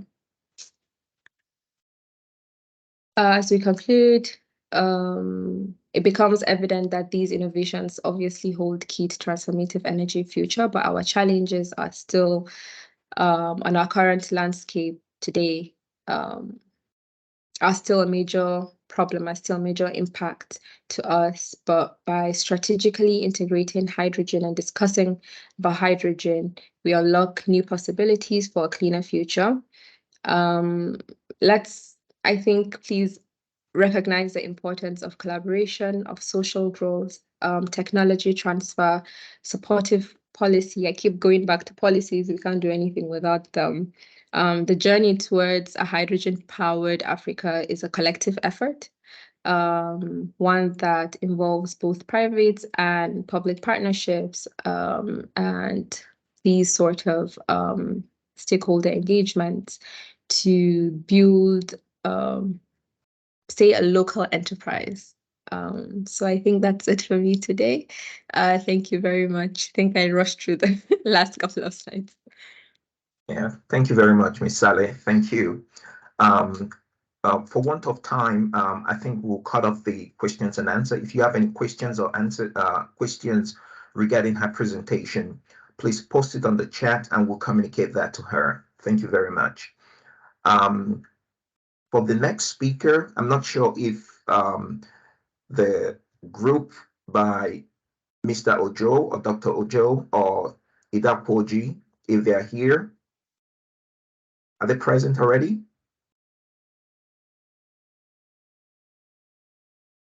Okay, if they're not present, I would ask the last scheduled speaker, Ms. Pinto, if she's here, to get ready for her presentation. As she gets ready, I just want to acknowledge the presence of my co-moderator, Dr. Ibrahim Moritala. He's here. I know he's he's on standby. Ibrahim, please acknowledge your presence here if you're here. Yes, thank you. Yeah, good morning, everyone. Thank you, Professor Brando. Thank you. Excellent. Yeah. So just for the rest of the speakers, I'm going to allot you 5 minutes before your time is up. And so we keep to schedule. Okay. All right. Thank you very much. Good. Ms. Pinto, you have the floor. Yes. Thank you. Thank you very, very much. Good morning, everyone. My name is Jacqueline Pinto. I have to first apologize. My co-author Kennedy Chege had an emergency this morning. We're all humans, so I will be holding the mantle myself and hopefully presenting on both of us. I'm here today to present our article entitled Regulating Green and Low Carbon Hydrogen in Africa, the case study of South Africa. And of course, thank you so much to the organizers for hosting this very important conference and for having us both. My background is as a South African qualified lawyer. I'm a doctoral researcher at the UEF Law School based in Finland, so I'm coming from the very cold at the moment, but I feel very passionately about this subject and I'm very excited to present to you all today. So hydrogen is not new. In fact, it is actually the most abundant chemical on Earth. However, amidst the backdrop of a global climate crisis, we've seen a renewed interest in hydrogen, and particularly in green hydrogen. This is due to, amongst other things, the fact that when hydrogen is combusted, its byproduct is water. However, the production of hydrogen can release CO2 emissions, and I'll speak a little bit later about the color wheel of hydrogen. But what I want you to take away from this is that some forms of hydrogen are more important to decarbonization efforts than others. Various institutions, including the International Energy Agency, have identified the African continent as having abundant potential to produce green hydrogen for domestic use and for export. One of the reasons for this is our renewable energy potential. And in my opinion, given the still very early stage of the hydrogen economy worldwide, Africa has this incredible opportunity to actually capitalize on our strengths and grow successful hydrogen economies. The growing focus on the adoption of green hydrogen also has to be seen against the backdrop of global commitments and international imperatives to address the adverse effects of climate change. For example, let's think of the Paris Agreement or the UN's SDGs. The overarching goal of the Paris Agreement is to hold the increase in the global average temperature to well below 2 degrees Celsius and to pursue efforts to limit this to 1.5 degrees Celsius above pre-industrial levels. We will have all heard this, but how do we actually do that? Furthermore, and what I believe is very important, is that we need to see this against the backdrop of the just energy transition. And that has to be contextualized within different jurisdictions. So, as our keynote speaker said, Africa is not this homogeneous state. We would need to contextualize it within each African country. And in line with their specific context-specific goals, geographic locations, and their policy frameworks. What is just in South Africa is not what is just in Germany. And it's not what is just in Nigeria. So what our article does is that it explores the key tenets of an effective policy and regulatory framework for hydrogen in Africa. And we use South Africa as a case study example. The reason for choosing South Africa is that it's the highest emitter of greenhouse gases in Africa. It's also amongst the top 15 emitters in the world. And hence it serves as an appropriate example of an African nation that needs to be decarbonized. As you'll see throughout the next 15 minutes, the paper discusses the potential of green hydrogen in the context of South Africa and explores the current regulatory position. I'll then analyze gaps and lacunas in the law, and at the end provide you with some recommendations for policy and regulatory regime for hydrogen. So hydrogen is an energy carrier or a secondary energy source, and it's not an energy source itself. What I mean when I say that is that you don't often find hydrogen in its natural form on Earth. We actually have to physically produce it through other forms of energy. Therefore, hydrogen is not always necessarily renewable, but it depends on the primary energy source it uses. So on the slide here, I've put the hydrogen color wheel, just so you can see how we have looked at hydrogen to date.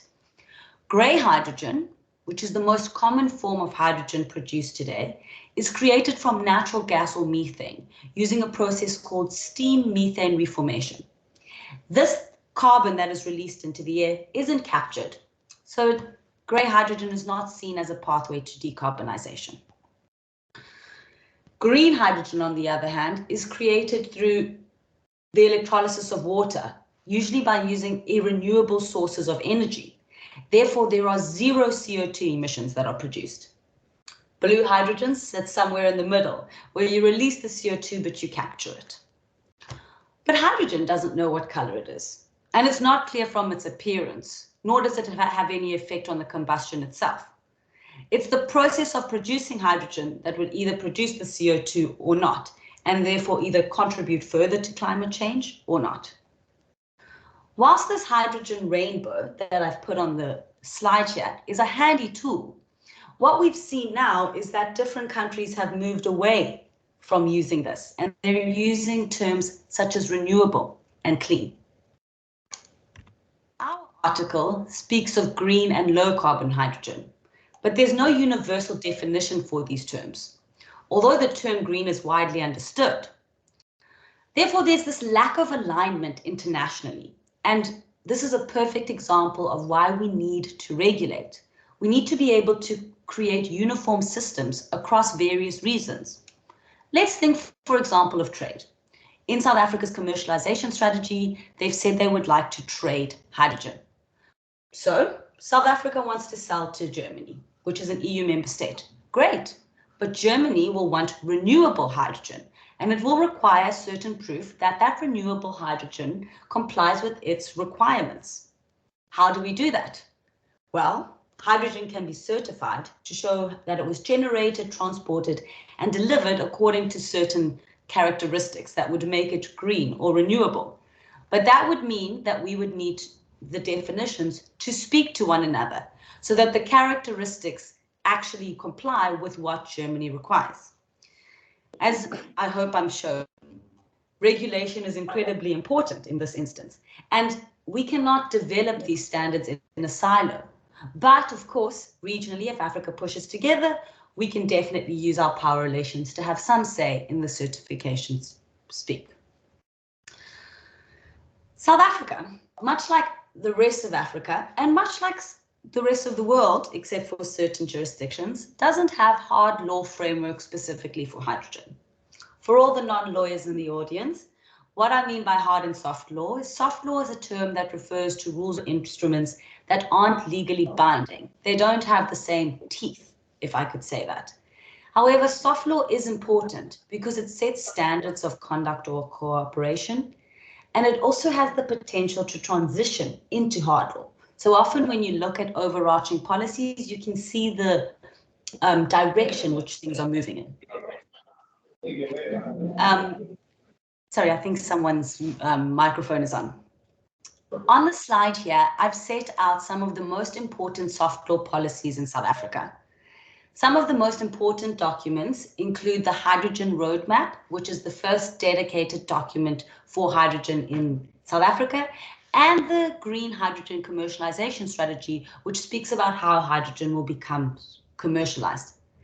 Very important and notably also is that in 2022, the Africa Green Hydrogen Alliance was established. This is made up of Egypt, Kenya, Morocco, Mauritania, Namibia, and South Africa.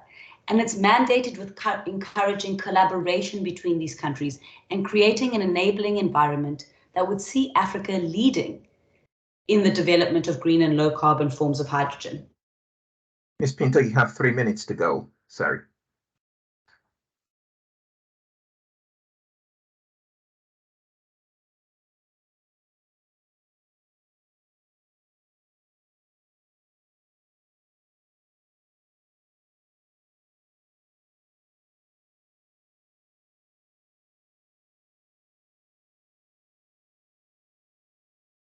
We lost Ms. Pinto.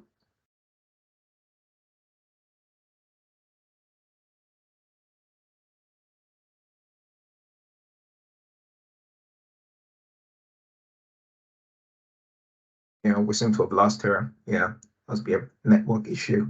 Yeah, Professor Brando, I mean, I think the presenters can also perhaps take a little bit more time, and also because we and perhaps also to get the questions and answers towards the end, and this is because of the absence of the two other people that are supposed to present today. So I think that we can have space for that. Okay. Miss Excellent. Miss Pinto, you're back. Apologies all. Of course, in an energy talk, energy would let me down, but I am back. I was speaking about South Africa's current regulatory framework, and really speaking about the soft law instruments. I brought to attention the hydrogen roadmap, the first dedicated hydrogen soft law tool, and the green hydrogen commercialization strategy, as well as the African Green Hydrogen Alliance. And as I've said, South Africa has a chairship of this, and I really think that this regional body is so important because it balances the power relations and gives us a position on the stage, which, as I said, is still growing. We're not going into an already existing market, and Africa should really capitalize on this. So whilst it's good to have a soft law framework, and I'm showing you all these documents, there are some glaring issues with this as it stands. I would like to discuss the lack of alignment between these policies. So I've listed, quite a few documents, but in some of these documents are from 2003, some are from 2019, and some are from 2021, and some are from 2023. And what happens is that in some documents, such as the Integrated Resource Plan, hydrogen is still seen as a nascent industry which needs research. And in others, such as the Integrated Energy Plan, it's only mentioned in passing. However, in the hydrogen roadmap, it's seen as an integral part of the decarbonization strategy of South Africa. We need clear alignment in order to understand the role of green hydrogen in South Africa's energy transition. Otherwise, how do we hope to grow this industry and give any investor certainty? It's not clear where the policies will go, just looking at these different documents. Of note in South Africa's approach is this transitory approach towards green hydrogen. South Africa envisages transitioning from grey hydrogen, which it currently produces, to blue hydrogen, and eventually to green hydrogen. Whilst at first blush, this may seem problematic to some, given an international focus on green or renewable hydrogen, there are countries that are also using forms of low carbon hydrogen in their transition. And I think that this is actually a very astute thing that South Africa has done. However, as I've said before, there's this lack of alignment. So whilst we envisage this transitory approach, in the commercialization strategy, it looks at exporting green hydrogen. We need to align these areas. Another area which has been largely ignored relates to green hydrogen and the role of water in it. A large amount of purified water is required to generate a ton of green hydrogen. Just to give you an example, how hydrogen is actually made is that you put water, which is H2O, into a machine, or green hydrogen into a machine called an electrolyzer, which then splits the O and the H. So as you can tell, water is an integral part of this. But South Africa, like many African nations, is water scarce. And we can't just deplete our existing freshwater resources to support the transition. In order to have a truly just transition, we need to make sure that all of this is looked at holistically. We could look at desalination. However, the commercial viability of green hydrogen may be lowered due to the high cost of desalination. We also, from a law perspective, have to look at permitting and how these things are governed. If you need to build a hydrogen plant, therefore you would need a water use license in South Africa. This process can currently take a very long time, which is not going to foster a fast move and put South Africa on the map. Secondly, if we align our viewpoint and say that hydrogen production is a necessity, in our paper we suggest that some form of fast-track process for green hydrogen projects should be considered. This would create a specific process which is set out for renewable energy projects linked to green hydrogen in order to assist them in getting the necessary water use license. It will also ensure that they've done the necessary environmental impact assessments to ensure that they have sufficient water. Another area that I think requires a lot of look at is the permitting, licensing, and authorization. We have an issue in South Africa that often these processes are too lengthy and they hinder the implementation of the projects. One thing that we suggest in our paper is the establishment of a one-stop system, which simplifies the licensing and authorization processes that are necessary for a green hydrogen project to succeed. For example, we could combine the processes where an environmental authorization is obtained and a water use license. I have also put forward that we should identify hydrogen zones, which have easy access to water resources and to renewable energy. Prior to the declaration of these zones, government could conduct strategic impact assessments, as they've done with the renewable energy development zones. Since those areas would have already been evaluated, and the effect of these operations has already been evaluated, developers of hydrogen projects may be eligible to follow a quicker process. Again, as I've said, hydrogen is also a time game. You know, we're at this nascent industry, but it's growing very quickly, and we need to start and get ahead of it. And I believe that this simplified licensing process, would really assist with this. As we've discussed earlier, certification is also a very important regulatory step, and it needs to align internationally and regionally. This is somewhere where the African countries could get together and discuss how we view certification and what processes we can comply with. So as I've shown, the regulatory landscape for hydrogen in South Africa really lacks hard binding laws. It's made up of soft law instruments, many of which are outdated. If the development of hydrogen...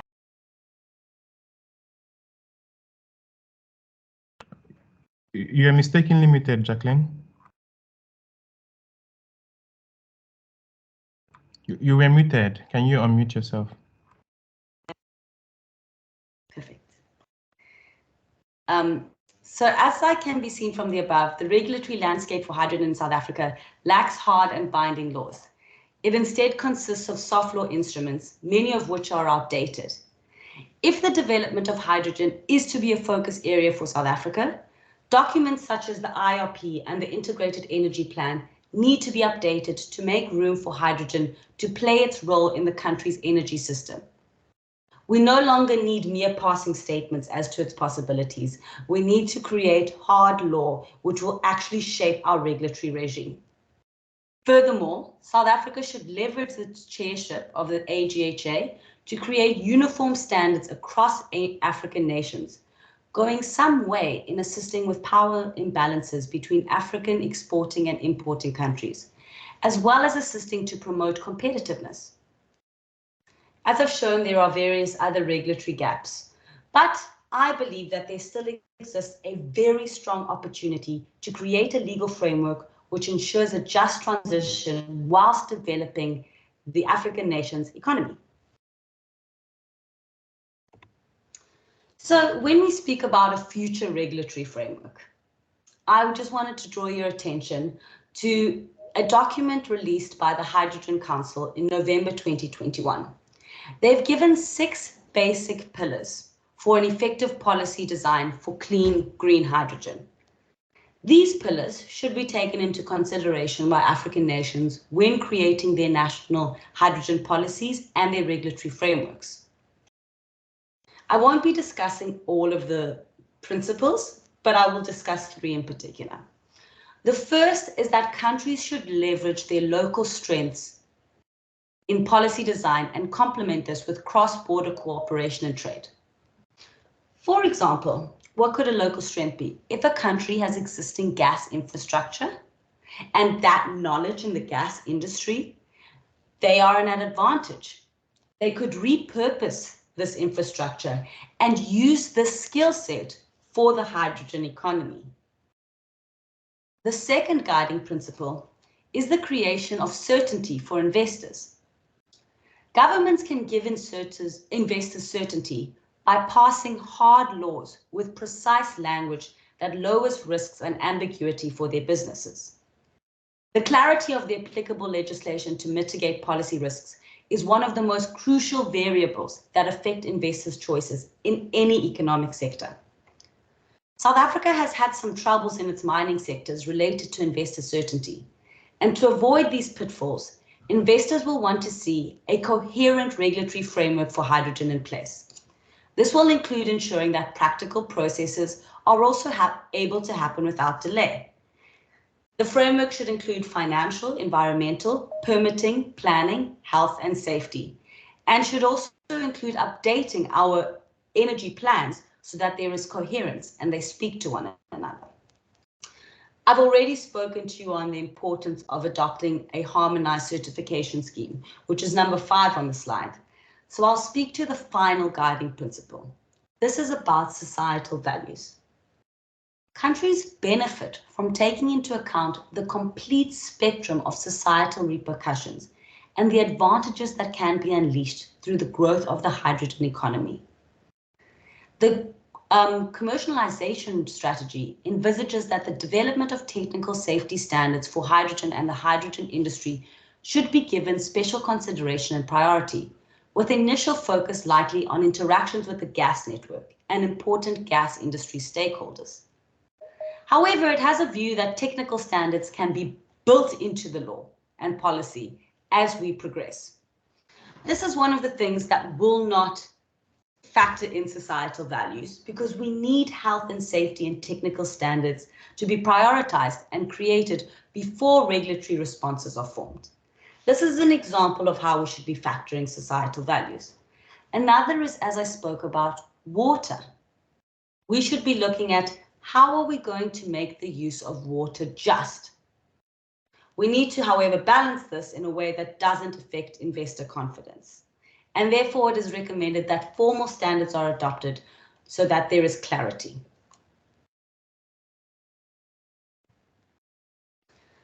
In conclusion, South Africa and the African nation at large have all of the crucial ingredients to create successful hydrogen economies which could service their own energy needs and be traded. However, in order to do this, we need coherent and aligned policies. A clear permitting regime will also be an integral requirement, and we need uniform certification standards. Hydrogen seems to be the next big focus in energy internationally, and Africa has an opportunity to be a big player in this, if the regulatory process can occur without delays. Thank you so much for your time. I've really enjoyed giving this presentation.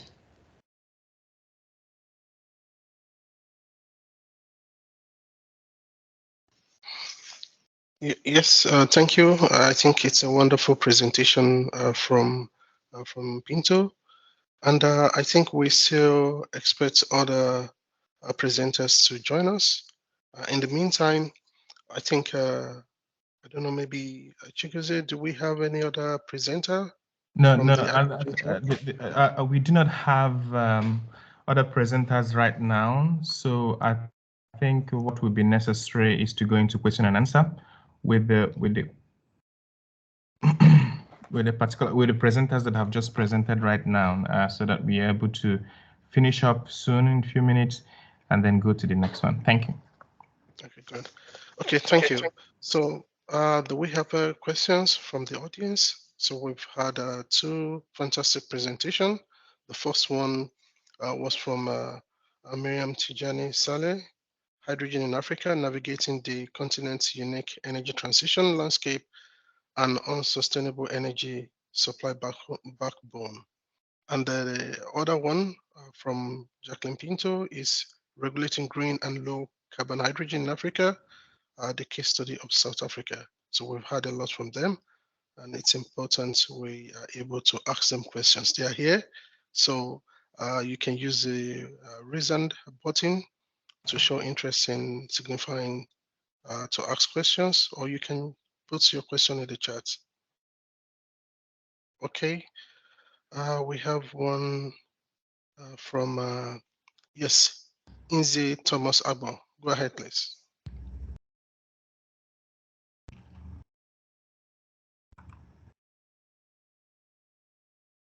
So you have to unmute yourself. Yeah, go ahead. Yeah, I'm Inze Thomas Abo.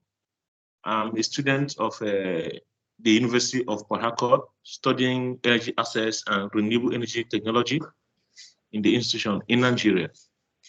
So my question goes this way. Since we are actually looking in the aspect of transition, in energy aspect of it, I want to ask, in the case study of South Africa, using it in terms of energy, what how can we mitigate the level of social licensing, that is SLO, and also the level of technical know-how, incorporating technical know-how to the society, since we are welcoming a new system into it, for the people to understand that this system is something that will be viable in a long run, and will also be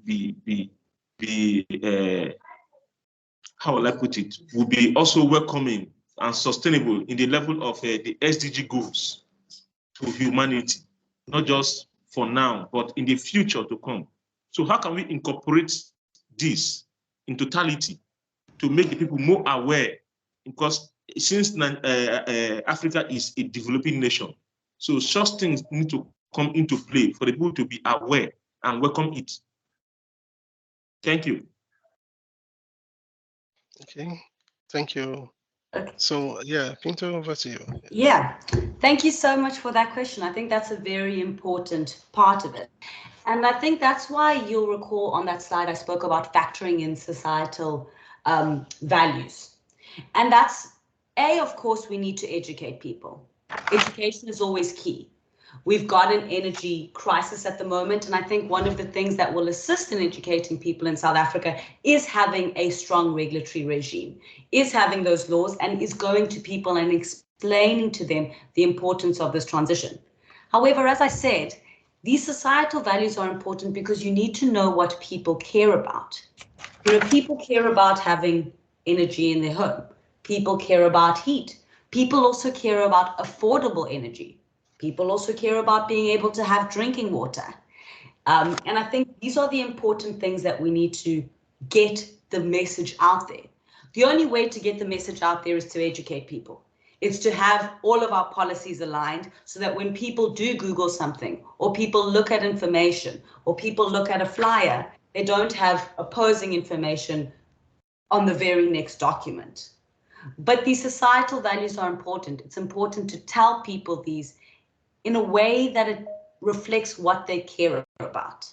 You know, I don't have all the answers, and I come from the background of being a lawyer, but in my view, a very important thing would be to have aligned processes, aligned laws, aligned policies that speak the same language and say the same thing so that people aren't getting different information. It's also important to them to speak in their values and what is important to them, which will be different in a South African context, of course. But we just need to start getting the word out there. And let me tell you, South Africans, with our load shedding, we are very aware that we are in an energy crisis. So people will welcome any form of good energy. Yeah, thank you. Thank you. I think, like you said, education and awareness is very key to best inform the populace. We also have a Peace Adele. So your hand is up. So please. Yeah, thank you so much. Am I audible? Yes, yeah, go ahead. Yes, thank you so much, Pinto, for your presentation. To me, I just have a question, and the question is, blue or green hydrogen, which would you think should be most preferable for Africa, considering that Africa has immense gas resources, and considering that you also just told us in this in your presentation that the adoption of green hydrogen would significantly have impact on our water resources. We know that Africa has fewer water resources, water droughts is best known in Africa. So why should we subscribe to green hydrogen instead of blue hydrogen? Thank you so much for your question. I would like to preface my answer by saying two things. First, I am not a scientist. I am a lawyer. So, you know, please, if there are any scientists in the room, please speak to me. But both blue and green hydrogen require water. I'm not going to tell you my personal preference on green or blue hydrogen, but what I will say is that I believe for Africa that we should be looking at a transitionary phase. We're not going to go straight into green hydrogen. We don't have the built renewable energy capability at the moment to have a green hydrogen economy tomorrow. And everything is going so quickly. So I am someone that does think that this transitory approach, going from grey to blue, which uses carbon capture and storage, and then from blue to green, is very good. We aren't only using hydrogen just for ourselves, so we need to be looking internationally. What are people buying? But I will tell you now is that we shouldn't just be using grey hydrogen. And green hydrogen seems to be the direction the world is moving in. So we don't want to, as Africa, to also be left behind. So we need to be looking at a transition, but one that also is in our favor. So going from grey to blue, using that skill set, learning from that, building up the renewable power, and then moving to green. But when it comes to water, both use water. So we need to be looking at ways to manage that water use, circular economies, reusing water, desalination plants. How do we make them commercial? Water will inevitably have to be a part of the hydrogen puzzle, and it's one of the big problems South Africa and Africa will need to look at. Yeah, thank you for that. I don't know, maybe Miriam Saleh wants to also add some feedback to the question. Okay, we have one more person, so we only see. Okay, Miriam, go ahead, please.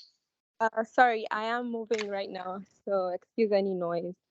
My only contribution would be that ideally you would want to start with what you have and progress to, a potential. We do have the potential to explore everything right now, but then, like you said, we have gas, right? We have a lot of it. So you would want to just naturally think that, okay, we'll do grey. We have a framework, we have a way that things can naturally progress. But of course, it does not stop us from producing green hydrogen. But there is challenges, there's opportunities in every bit of it if you look at it. So yeah, that's just my contribution. Thank you. Okay, thank you. We also have one person, so we have co-guests here. So just go ahead to ask a question, please. Unmute and ask a question.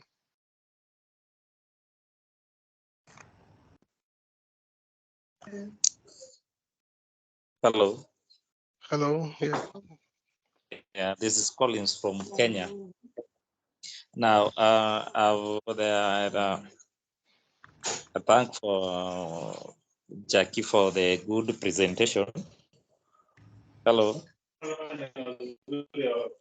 There's one question that always ask as the professionals on the ground. We see that the continent of Africa is being ruled by the political class. Is there the goodwill from the political class to embrace the new technologies that are coming in? That's question one. Number two, are we in a position to have the technical technical expertise taking a forefront in the new technology that are coming in as African continent? Thank you. Okay, so any one of the presenter can go first. Sure. So on the goodwill part, I think that if you look at the policies and if you look where things are going in Africa, yes, countries like Namibia, South Africa, Morocco, Mauritania, they have shown the goodwill. They have shown that, yes, hydrogen should be prioritized. Obviously, they now need to walk the walk and talk the talk, and I think we mustn't lose this momentum, but we have seen buy-in. Then when it comes to the necessary skill set, I personally always reject the idea that Africa as a continent doesn't have the necessary skill set to do these things. Hydrogen, green hydrogen and blue hydrogen is relatively new everywhere. There's nowhere that has all of the capabilities. But of course, if we need to upskill ourselves, that is what we need to do. What we need to do is decide what our priority is, and if we need to upskill ourselves to do that. But nowhere has every skill set possible, and I still think that this is a very good place to start. If I look at how many people are here today learning about this, I think we're in a good position as Africa to have the required skill set to grow hydrogen economies. But no, we're not in a perfect position. And of course, we might need to upskill in certain areas, which is something we should be able to do. But of course, I'm a lawyer. You know, I'm sure Mariam would be able to speak more on this. Okay. Yeah, thank you. Miriam, do you want to add some points? Okay. Yeah, I think we still have Clinton.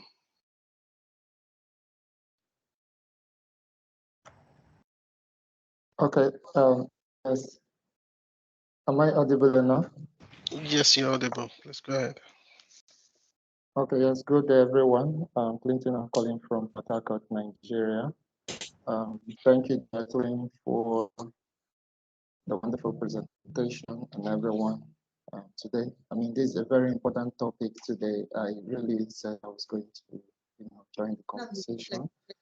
So I just quickly want to say that there have been a kind of diverse opinion when it comes to the direction we should go in Africa. Being someone that is part of some little groups, different groups. So sometimes as we are building momentum also for COP28, we are seeing different ideas, different agendas. And we know that this issue of energy poverty is really alarming. And we, even speaking for Nigeria, we don't really have even a reliable source of energy for electricity, transportation, cooking, and different things. So my question is this, or will I say, what I want to say is that we have a large abundance of gas, and there has been this trend of groups, African groups, trying to push against not gas in Africa. And we're asking, so what's the transitional energy we really need to, what's the transitional energy? Because now we're talking of green hydrogen. Green hydrogen is still, like you said, it's still a new technology everywhere in the world. And we currently have this gas. So why are we really pushing directly to renewable energy, not even a transitional energy? And this is really what's going on right now. So I would like to also have a view on that. Thank you, Clinton. I mean, sorry if I wasn't clear. I do think that there should be a transition and that the transition should go. Currently, we are creating grey hydrogen. That's just a fact in South Africa, how grey hydrogen is produced. To transition then to blue hydrogen, where you then capture the carbon, I think is a natural transition. And then to transition to green hydrogen when we have the renewable energy capability. So I do foresee a transition. However, do I think we should stay still? No, because we need to decarbonize. That's just a fact. We are in a climate crisis. And so doing nothing, you can't do nothing. So yes, I foresee a transition. And of course, I'm not saying that hydrogen needs to be the only thing in the energy mix. Not at all. But my talk today is on hydrogen, and I am explaining how you can transition with hydrogen. Of course, you can have other things in the energy mix, but again, with decarbonization in mind. Okay, great. Thank you. Okay, so I think Miriam, are you also there? Do you also want to add something to this? Okay, so basically, Yes. okay, go ahead, please.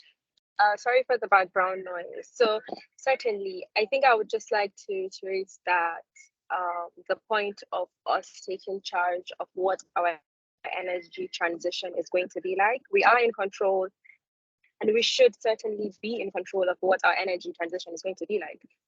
What we have is what we're going to try and use, but it does not stop us from looking into hydrogen, green hydrogen rather, and also thinking towards blue hydrogen. It does not stop that conversation from going. These things can happen alongside each other. So definitely there has to be a transition. You have to go from one thing to another. You can't just jump, there's a whole gap in there, and you can't just jump from A to Z. And so yeah, the thing of taking charge of your energy transition and pushing for what you have and standing for what you have is very important in this conversation. Thank you. Thank you, everyone. Yes, this brings to a kind of way to set the ball rolling from the session 1, hydrogen development in Africa. I think some of the questions have touched all the key areas, especially some of the areas of expertise, and I think education and awareness is key to better help Africa to achieve the required expertise and collaboration. We need to collaborate, and we also need to develop homegrown technologies, which are very vital to the topic, as well as the aspect of policy. Our policy should be aligned to ensure that our energy mix is well balanced to help our economy grow. So this is also very key. And natural gas as a transition energy resource is also vital in this process. And I think we should work together with different stakeholders to ensure that we bring the issue of hydrogen to decarbonize different industrial sector and also to enhance the climate action into reality.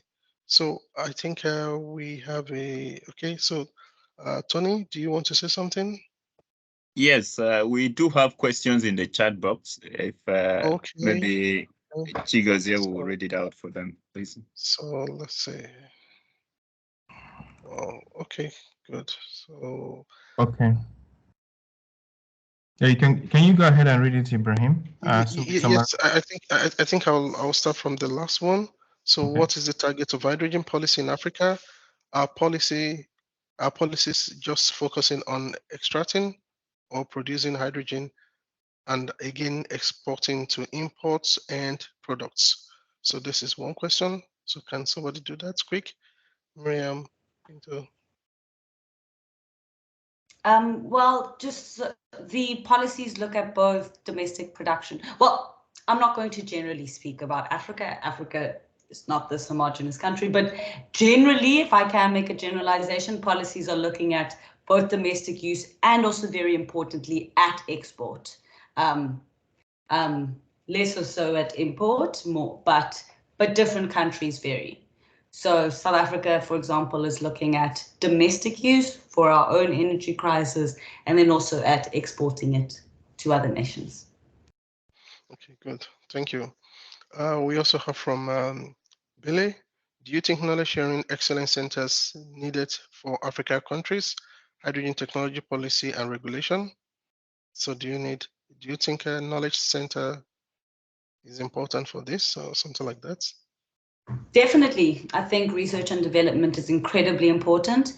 I think that we should have African context knowledge that is specific to Africa. And I think that sharing information and sharing knowledge across Africa, which has different contexts, would be exceptionally important and something that we should be setting up now.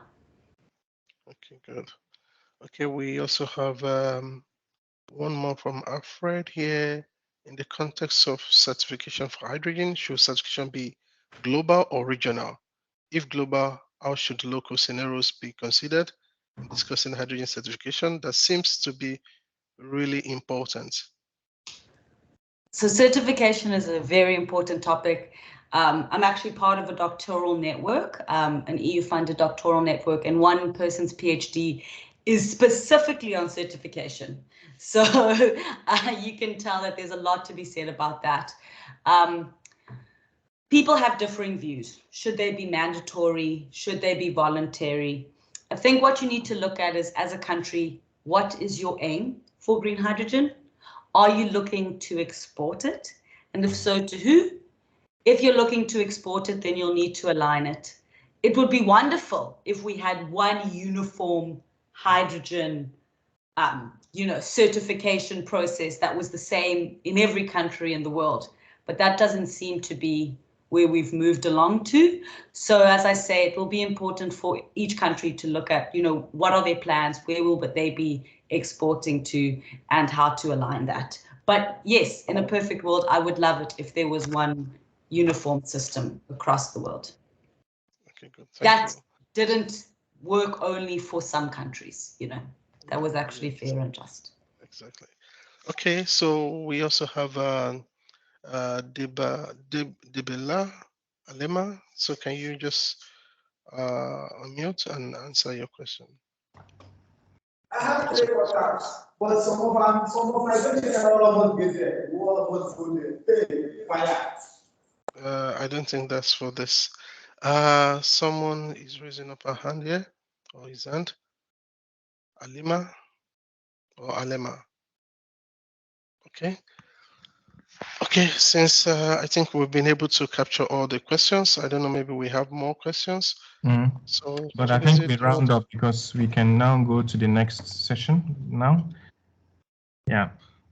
If you have your final remarks, Ibrahim, so that we round up with you. Yeah.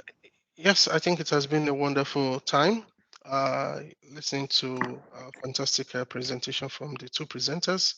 And I think, yes, as we set the ball rolling for hydrogen development in Africa, collaboration is key.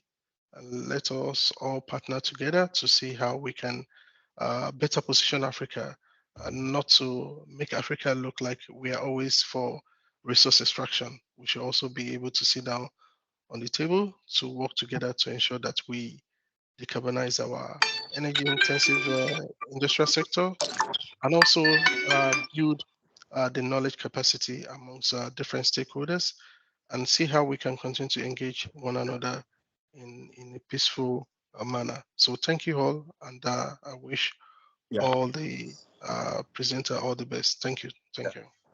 All right. Thank you so much for that. This was a very interesting session. Thanks, Ibrahim and Professor Brando, for that moderation. That was thank you also, Jacqueline and Miriam, for coming and giving us these very interesting insights. As you know, they're also taking some notes and records of this, and would issue certificates according to performance as well of these presentations we are seeing here, just to remind us. Yeah, so now I think it's the right time to now transition again to a very, very important topic, which is on fires to future, overcoming clean cooking challenges in Africa. And so we're going to have Alicia Butterfield as the moderator for this particular track. And I believe I understand that the panelists, the people who would speak, the panelists are also available. So thank you so much, Alicia, and I hand over to you now I will introduce you briefly, and then I'll hand over to you to also introduce your the presenters, and then and you try to stick to time as well. So Alicia Butterfield is the partnership manager in Modern Energy Cooking Service, MECS, based at Loughborough University in the UK. Alicia has an educational background in social sciences and has traveled between UK and Nigeria since 2011. In her previous role as regional manager for Africa in Loughborough University's Global Engagement Team. Since joining MECS, Alicia has become the Nigerian MECS project lead and taken an active role in development of Global Electric Cooking Coalition, GECOs. And GECO formally launched its COP that it will be taking at COP will take place in 15th December in the Blue Zone. And so I think that's something that we can also expect for those who are going to COP. Her research covers several clean field evidence points in viability, cost effectiveness, user satisfaction that energy efficiency electric cooking services devices provide. So I now give the floor to Alicia to introduce her panelists and then to get it going. Thank you so much.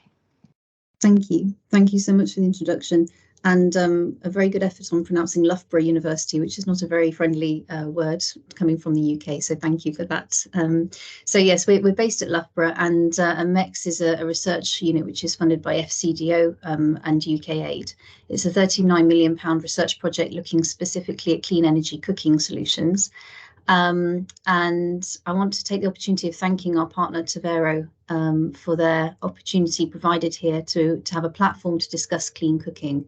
And just to set the context before we come to the panelists, In terms of clean cooking, it was historically perceived as being very much a women's issue, and perhaps hasn't then had the platform which other CO2 polluting groups have had. So things like transport, aviation sector have all had good coverage, but cooking was perceived for a long time as being something which happened domestically and therefore didn't get the same spotlight shone on it. So a big thank you to Vero for their hard work in highlighting this issue. Annually, there's around 1 gigaton of CO2 emissions which come from cooking with biomass fuels. And that puts it on par with some of those major industries like the aviation industry. And World Health Organization estimates around 3.2 million premature deaths per year on the basis of household polluted air being breathed in, mostly by women and children. But there is a wider impact on health, wealth, obviously the environment as well, of sustaining this burning of biomass fuels in the cooking context. And it's not just domestic cooking, it's also institutional level cooking as well. So whether that's schools, prisons, hospitals, military bases, and so on. But things are changing. It's wonderful to hear the start of this event this morning talking about hydrogen. This is a very good, clean start to this discussion and conference. And we're very happy to be holding the second spot on this, and I'm very honoured to be joined by panelists today who I'm going to be asking some questions of, and I'd ask my panelists now just to turn their cameras on, and I will come to each of you and ask you to introduce yourselves. And I'm going to start with Umar, who is in the top left of my screen. So Mr. Umar, if you could start the introductions. Thank you.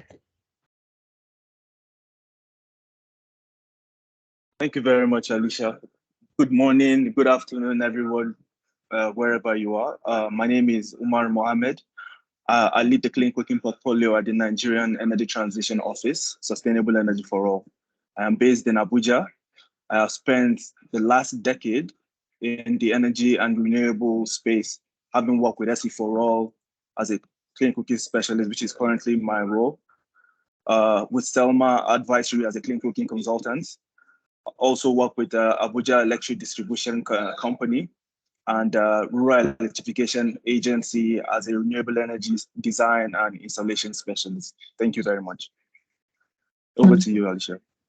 Thank you very much. And now going to Meredith. Hello, everyone. So I'm Meredith Mudoni. I'm a financial analyst by profession, and currently I work at Burn Manufacturing as the head of electric finance, leading the strategy and funding and financing for the electric cooking product suite.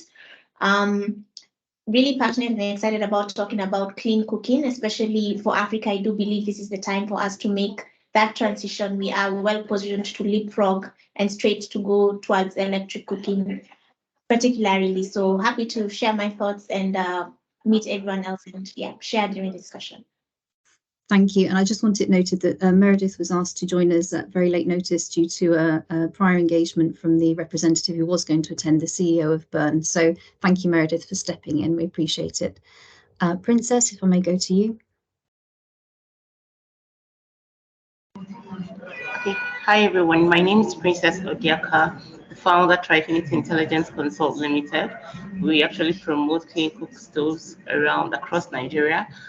We're creating what we call an ecosystem where suppliers meet the users, right? And for my background, over the past 6-7 years, I've worked with the Office of the Vice President as the head of Secretariat, National LPG Expansion Implementation Plan. And during my time there, I was open to working with high-level government officials and, of course, the state subnationals too. I mean, the state governors. And we worked around the tiers of all the government and, of course, their stakeholders in various states. Interestingly, we've been able to deploy a lot of awareness and sensitization across 12 pilot states. And as now, we actually Trifinity Intelligence Consult, and we are happy to be here and to probably have so much of a fruitful deliberation today. Thank you. Wonderful. Thank you very much. I know I think our fourth panelist may have just dropped out for a second. So just to give Adwa a moment to rejoin us, I'll just explain what we're going to do in this session. I think we have around 40 minutes or Hi, 40. I'm back on phone. Oh, you're back. I think I had challenges with my technology, but Okay, I've signed in wonderful. with my phone. So yes. Oh. Hello, everyone. Yeah. My name is Ajua. I'm the board chair for the Ghana Alliance for Clean Cooking in Ghana. I'm happy to be part of this panel and happy to share in my thoughts on the topic under discussion. Welcome as well. Thank you very much for joining us. So what we're going to do with this session is have around 40 minutes or so of some questions going to the panelists from me. And what I'll do is invite each of the panelists, to respond to the questions. I'll mix it up a little bit. I won't start with the same person every single time. So I'll work around my screen probably in the same order that we just introduced. And panelists, feel free to talk for a few minutes. If there's a particular topic that you really want to get into, we won't lose content on the basis of adhering strictly to the time. We only have 4 questions in the interest of getting into the topics in a little bit more depth. So we'll do that for around 40 to 45 minutes. And then at the end of the session, we'll have a chance for questions coming from the audience who are joining us. And actually, I've seen a colleague from MEX who just signed in a moment ago. So that's going to be the run of today. And then at the end, we'll just have some chance for some final thoughts and comments as well.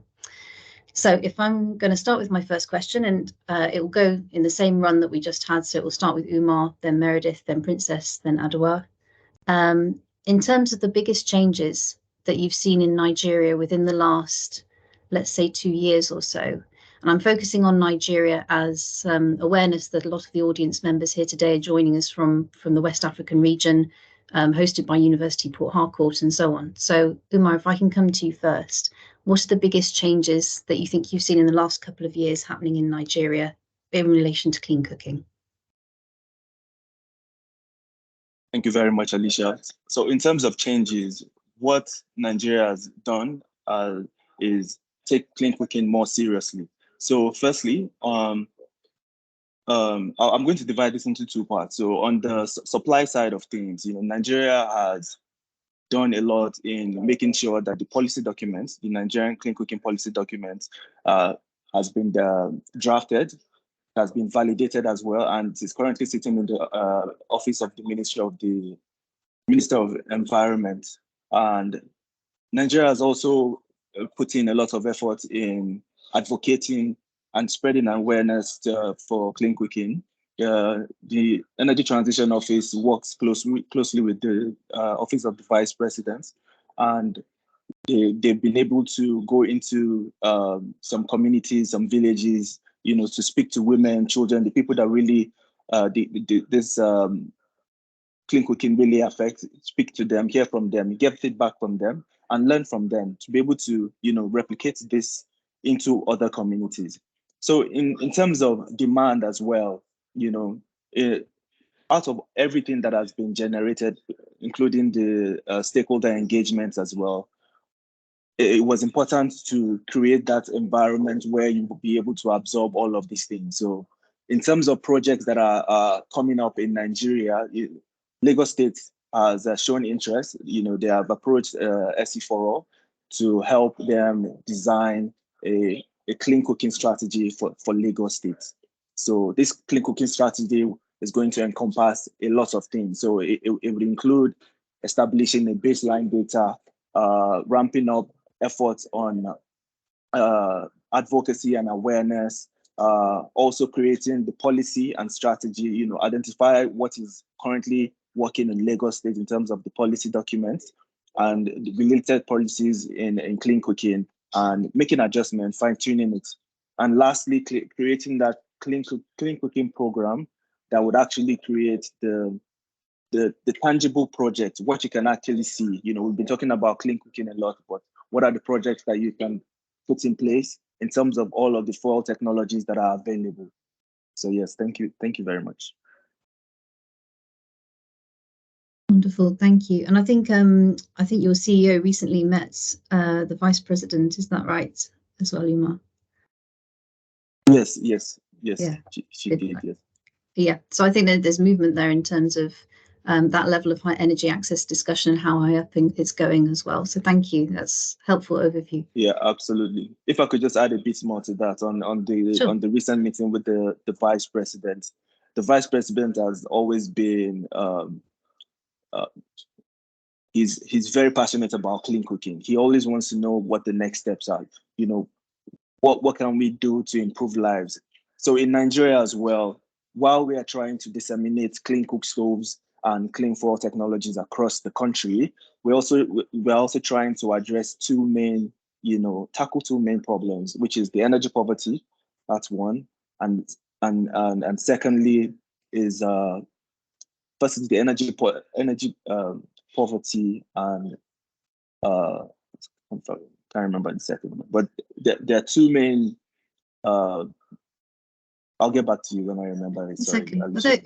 It's okay. That you're right. Those are the drivers in terms of people being able to cook with clean energy, starting with energy access. So this is the #1 challenge, and it's like we were hearing from the delegate from South Africa in the previous presentation on hydrogen. You know, load shedding and things in South Africa is one of the barriers that needs to be overcome initially for anything else to progress. Meredith, if I can turn to you now for comments on that question, please, in terms of what you think the big changes have been in this region in the last couple of years. Yeah, definitely. So I'm speaking as private sector, because Burn is a manufacturer of clean cook stoves, and we've been doing so for more than a decade. Done more than 4 million stoves, mainly across Southern and East African countries. And Nigeria recently popped up on the radar of one of the new markets that we are considering to launch into. And one of the biggest changes we've seen over the last years in terms of just the cooking fuels used, there's been a huge transition to cleaner fuels. So the LPG use has increased, but despite that, the use of biomass fuels for cooking like wood and a bit of charcoal are still persistent. And we make the most efficient wood stoves, charcoal stoves, LPG, and also electric stoves. So we saw that there's a huge market potential to drive cleaner cooking with improved solutions in Nigeria.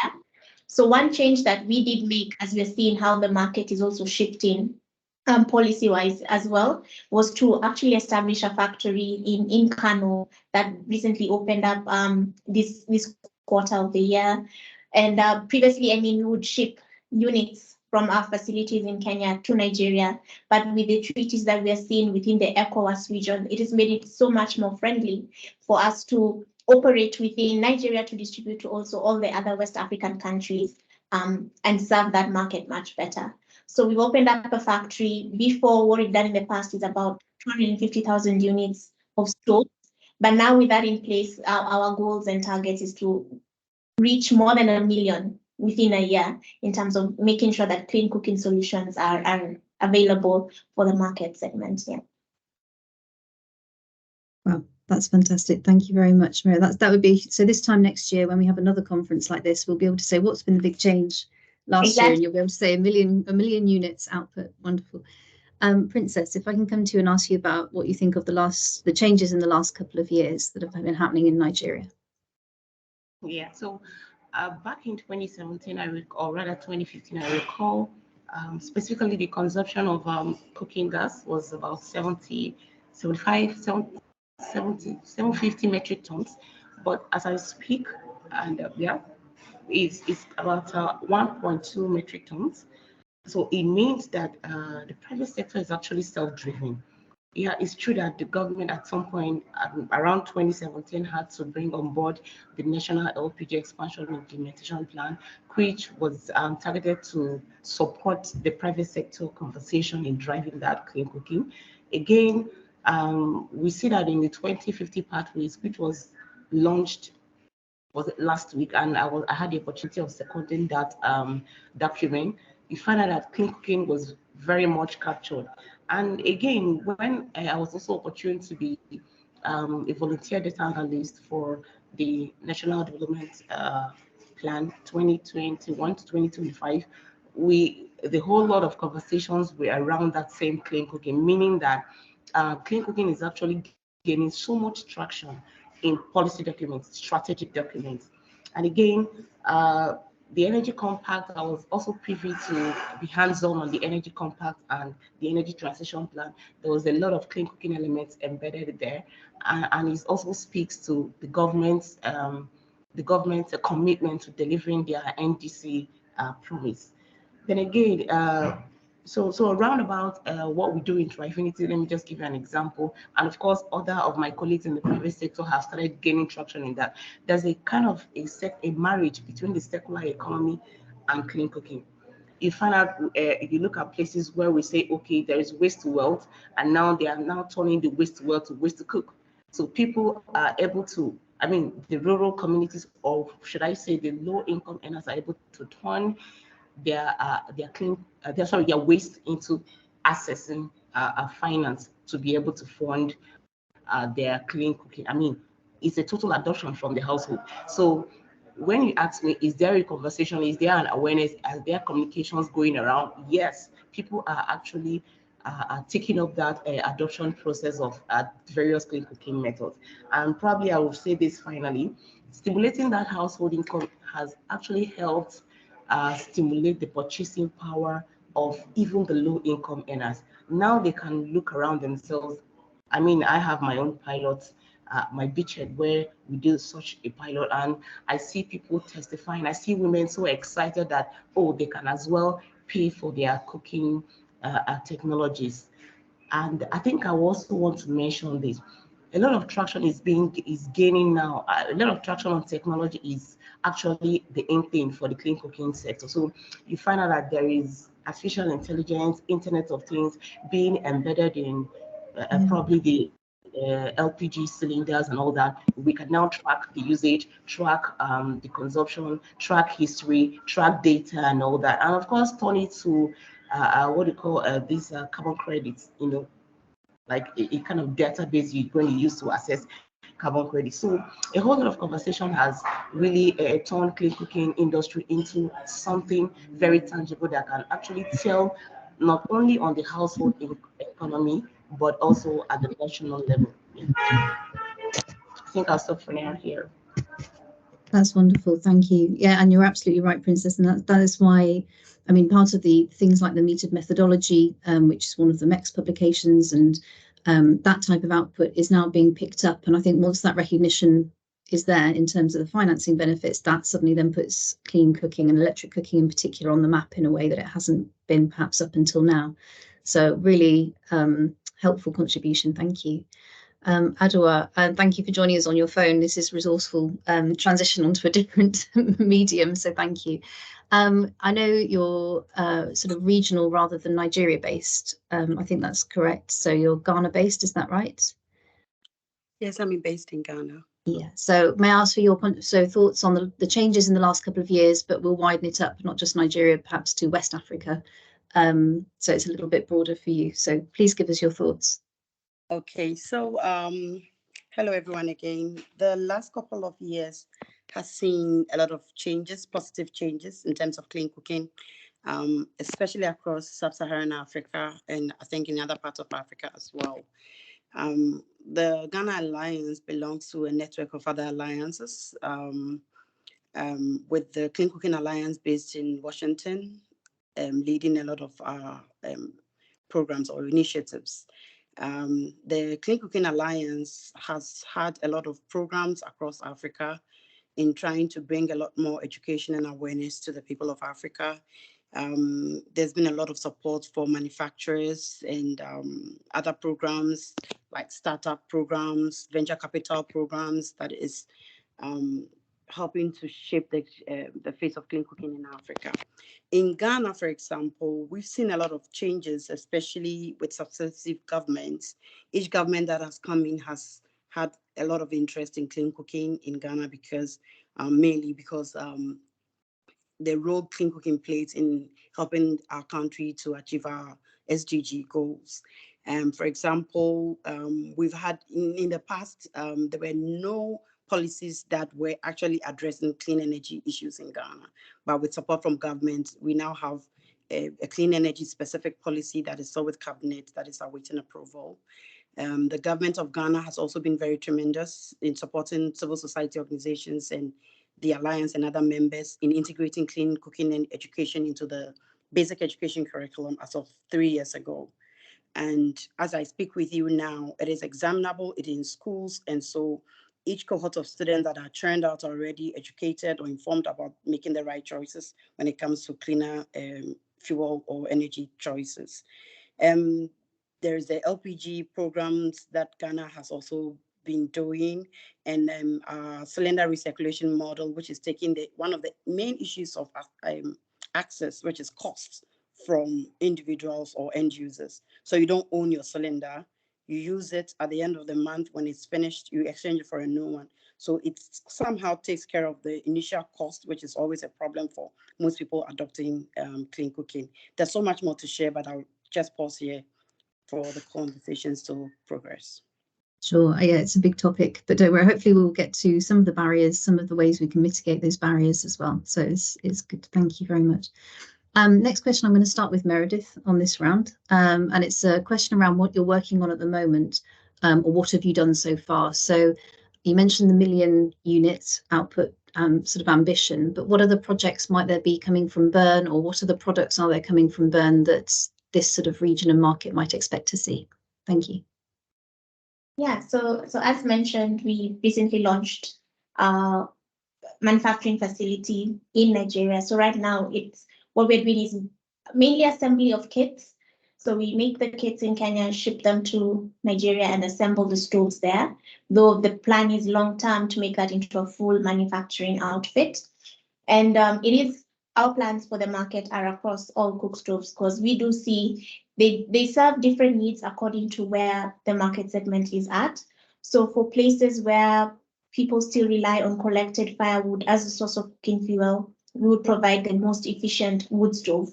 And for urban areas where there is access to good, reliable electricity, an electric stove would make sense.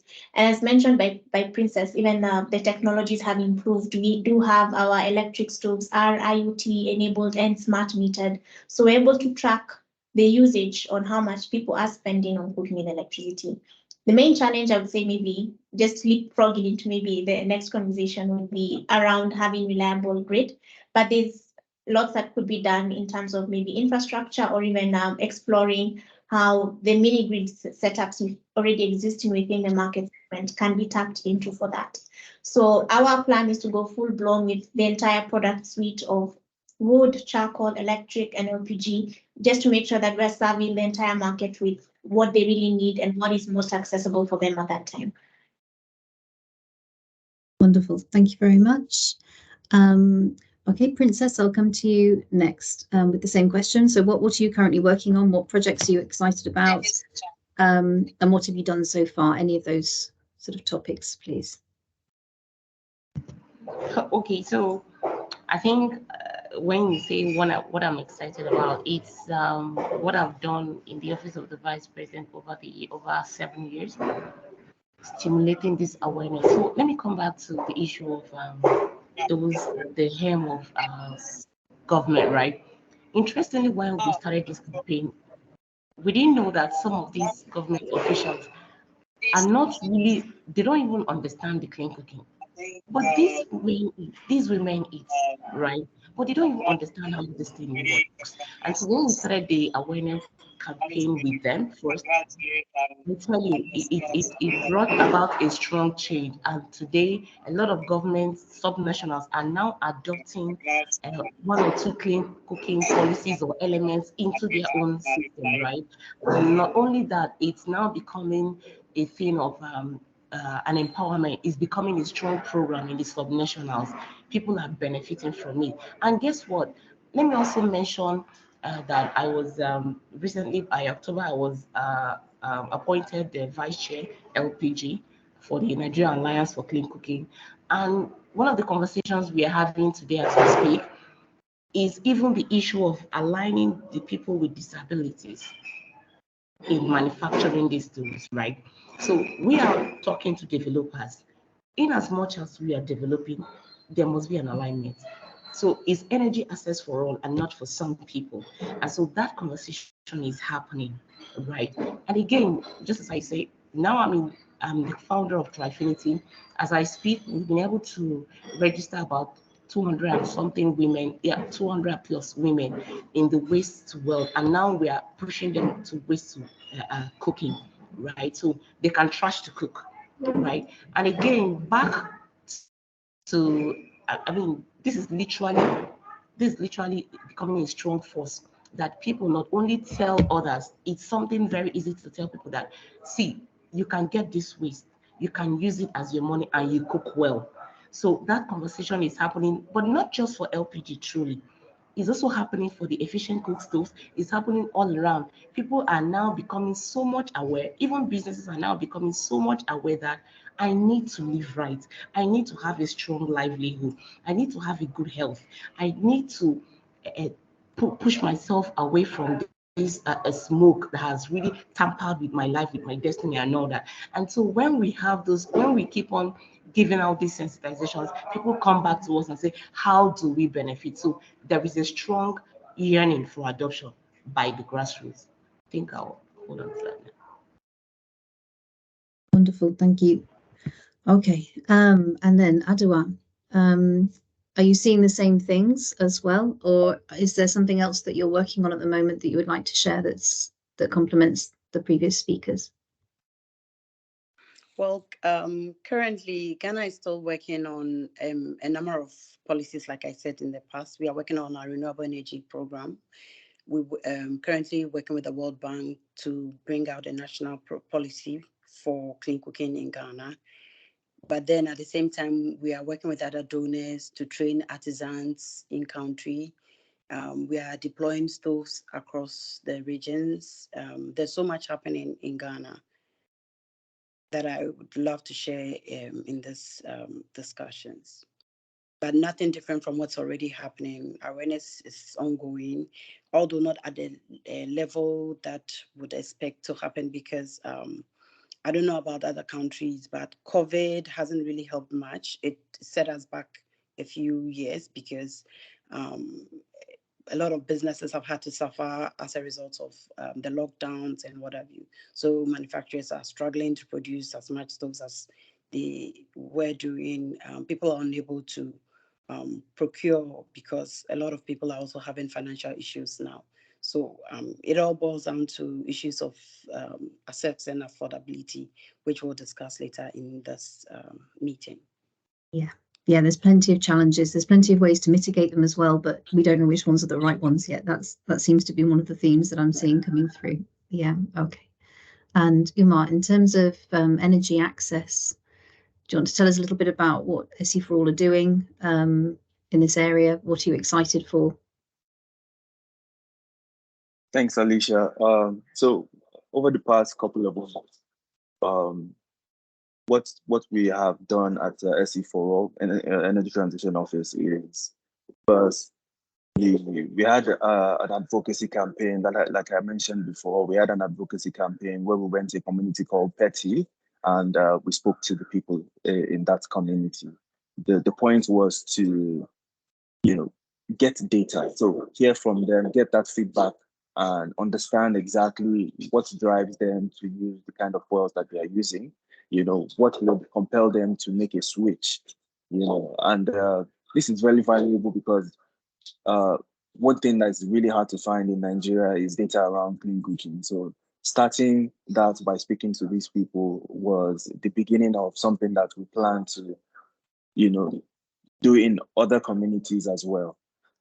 We also had the stakeholder engagement that I wanted to just elaborate a little bit more, because it was important that we had that engagement, which involved the private sector and the government. So the conversation was mostly around the opportunities that are available within the government and how that can inspire the private sector and how they can, tap into some of the opportunities in terms of financing and how they can access them.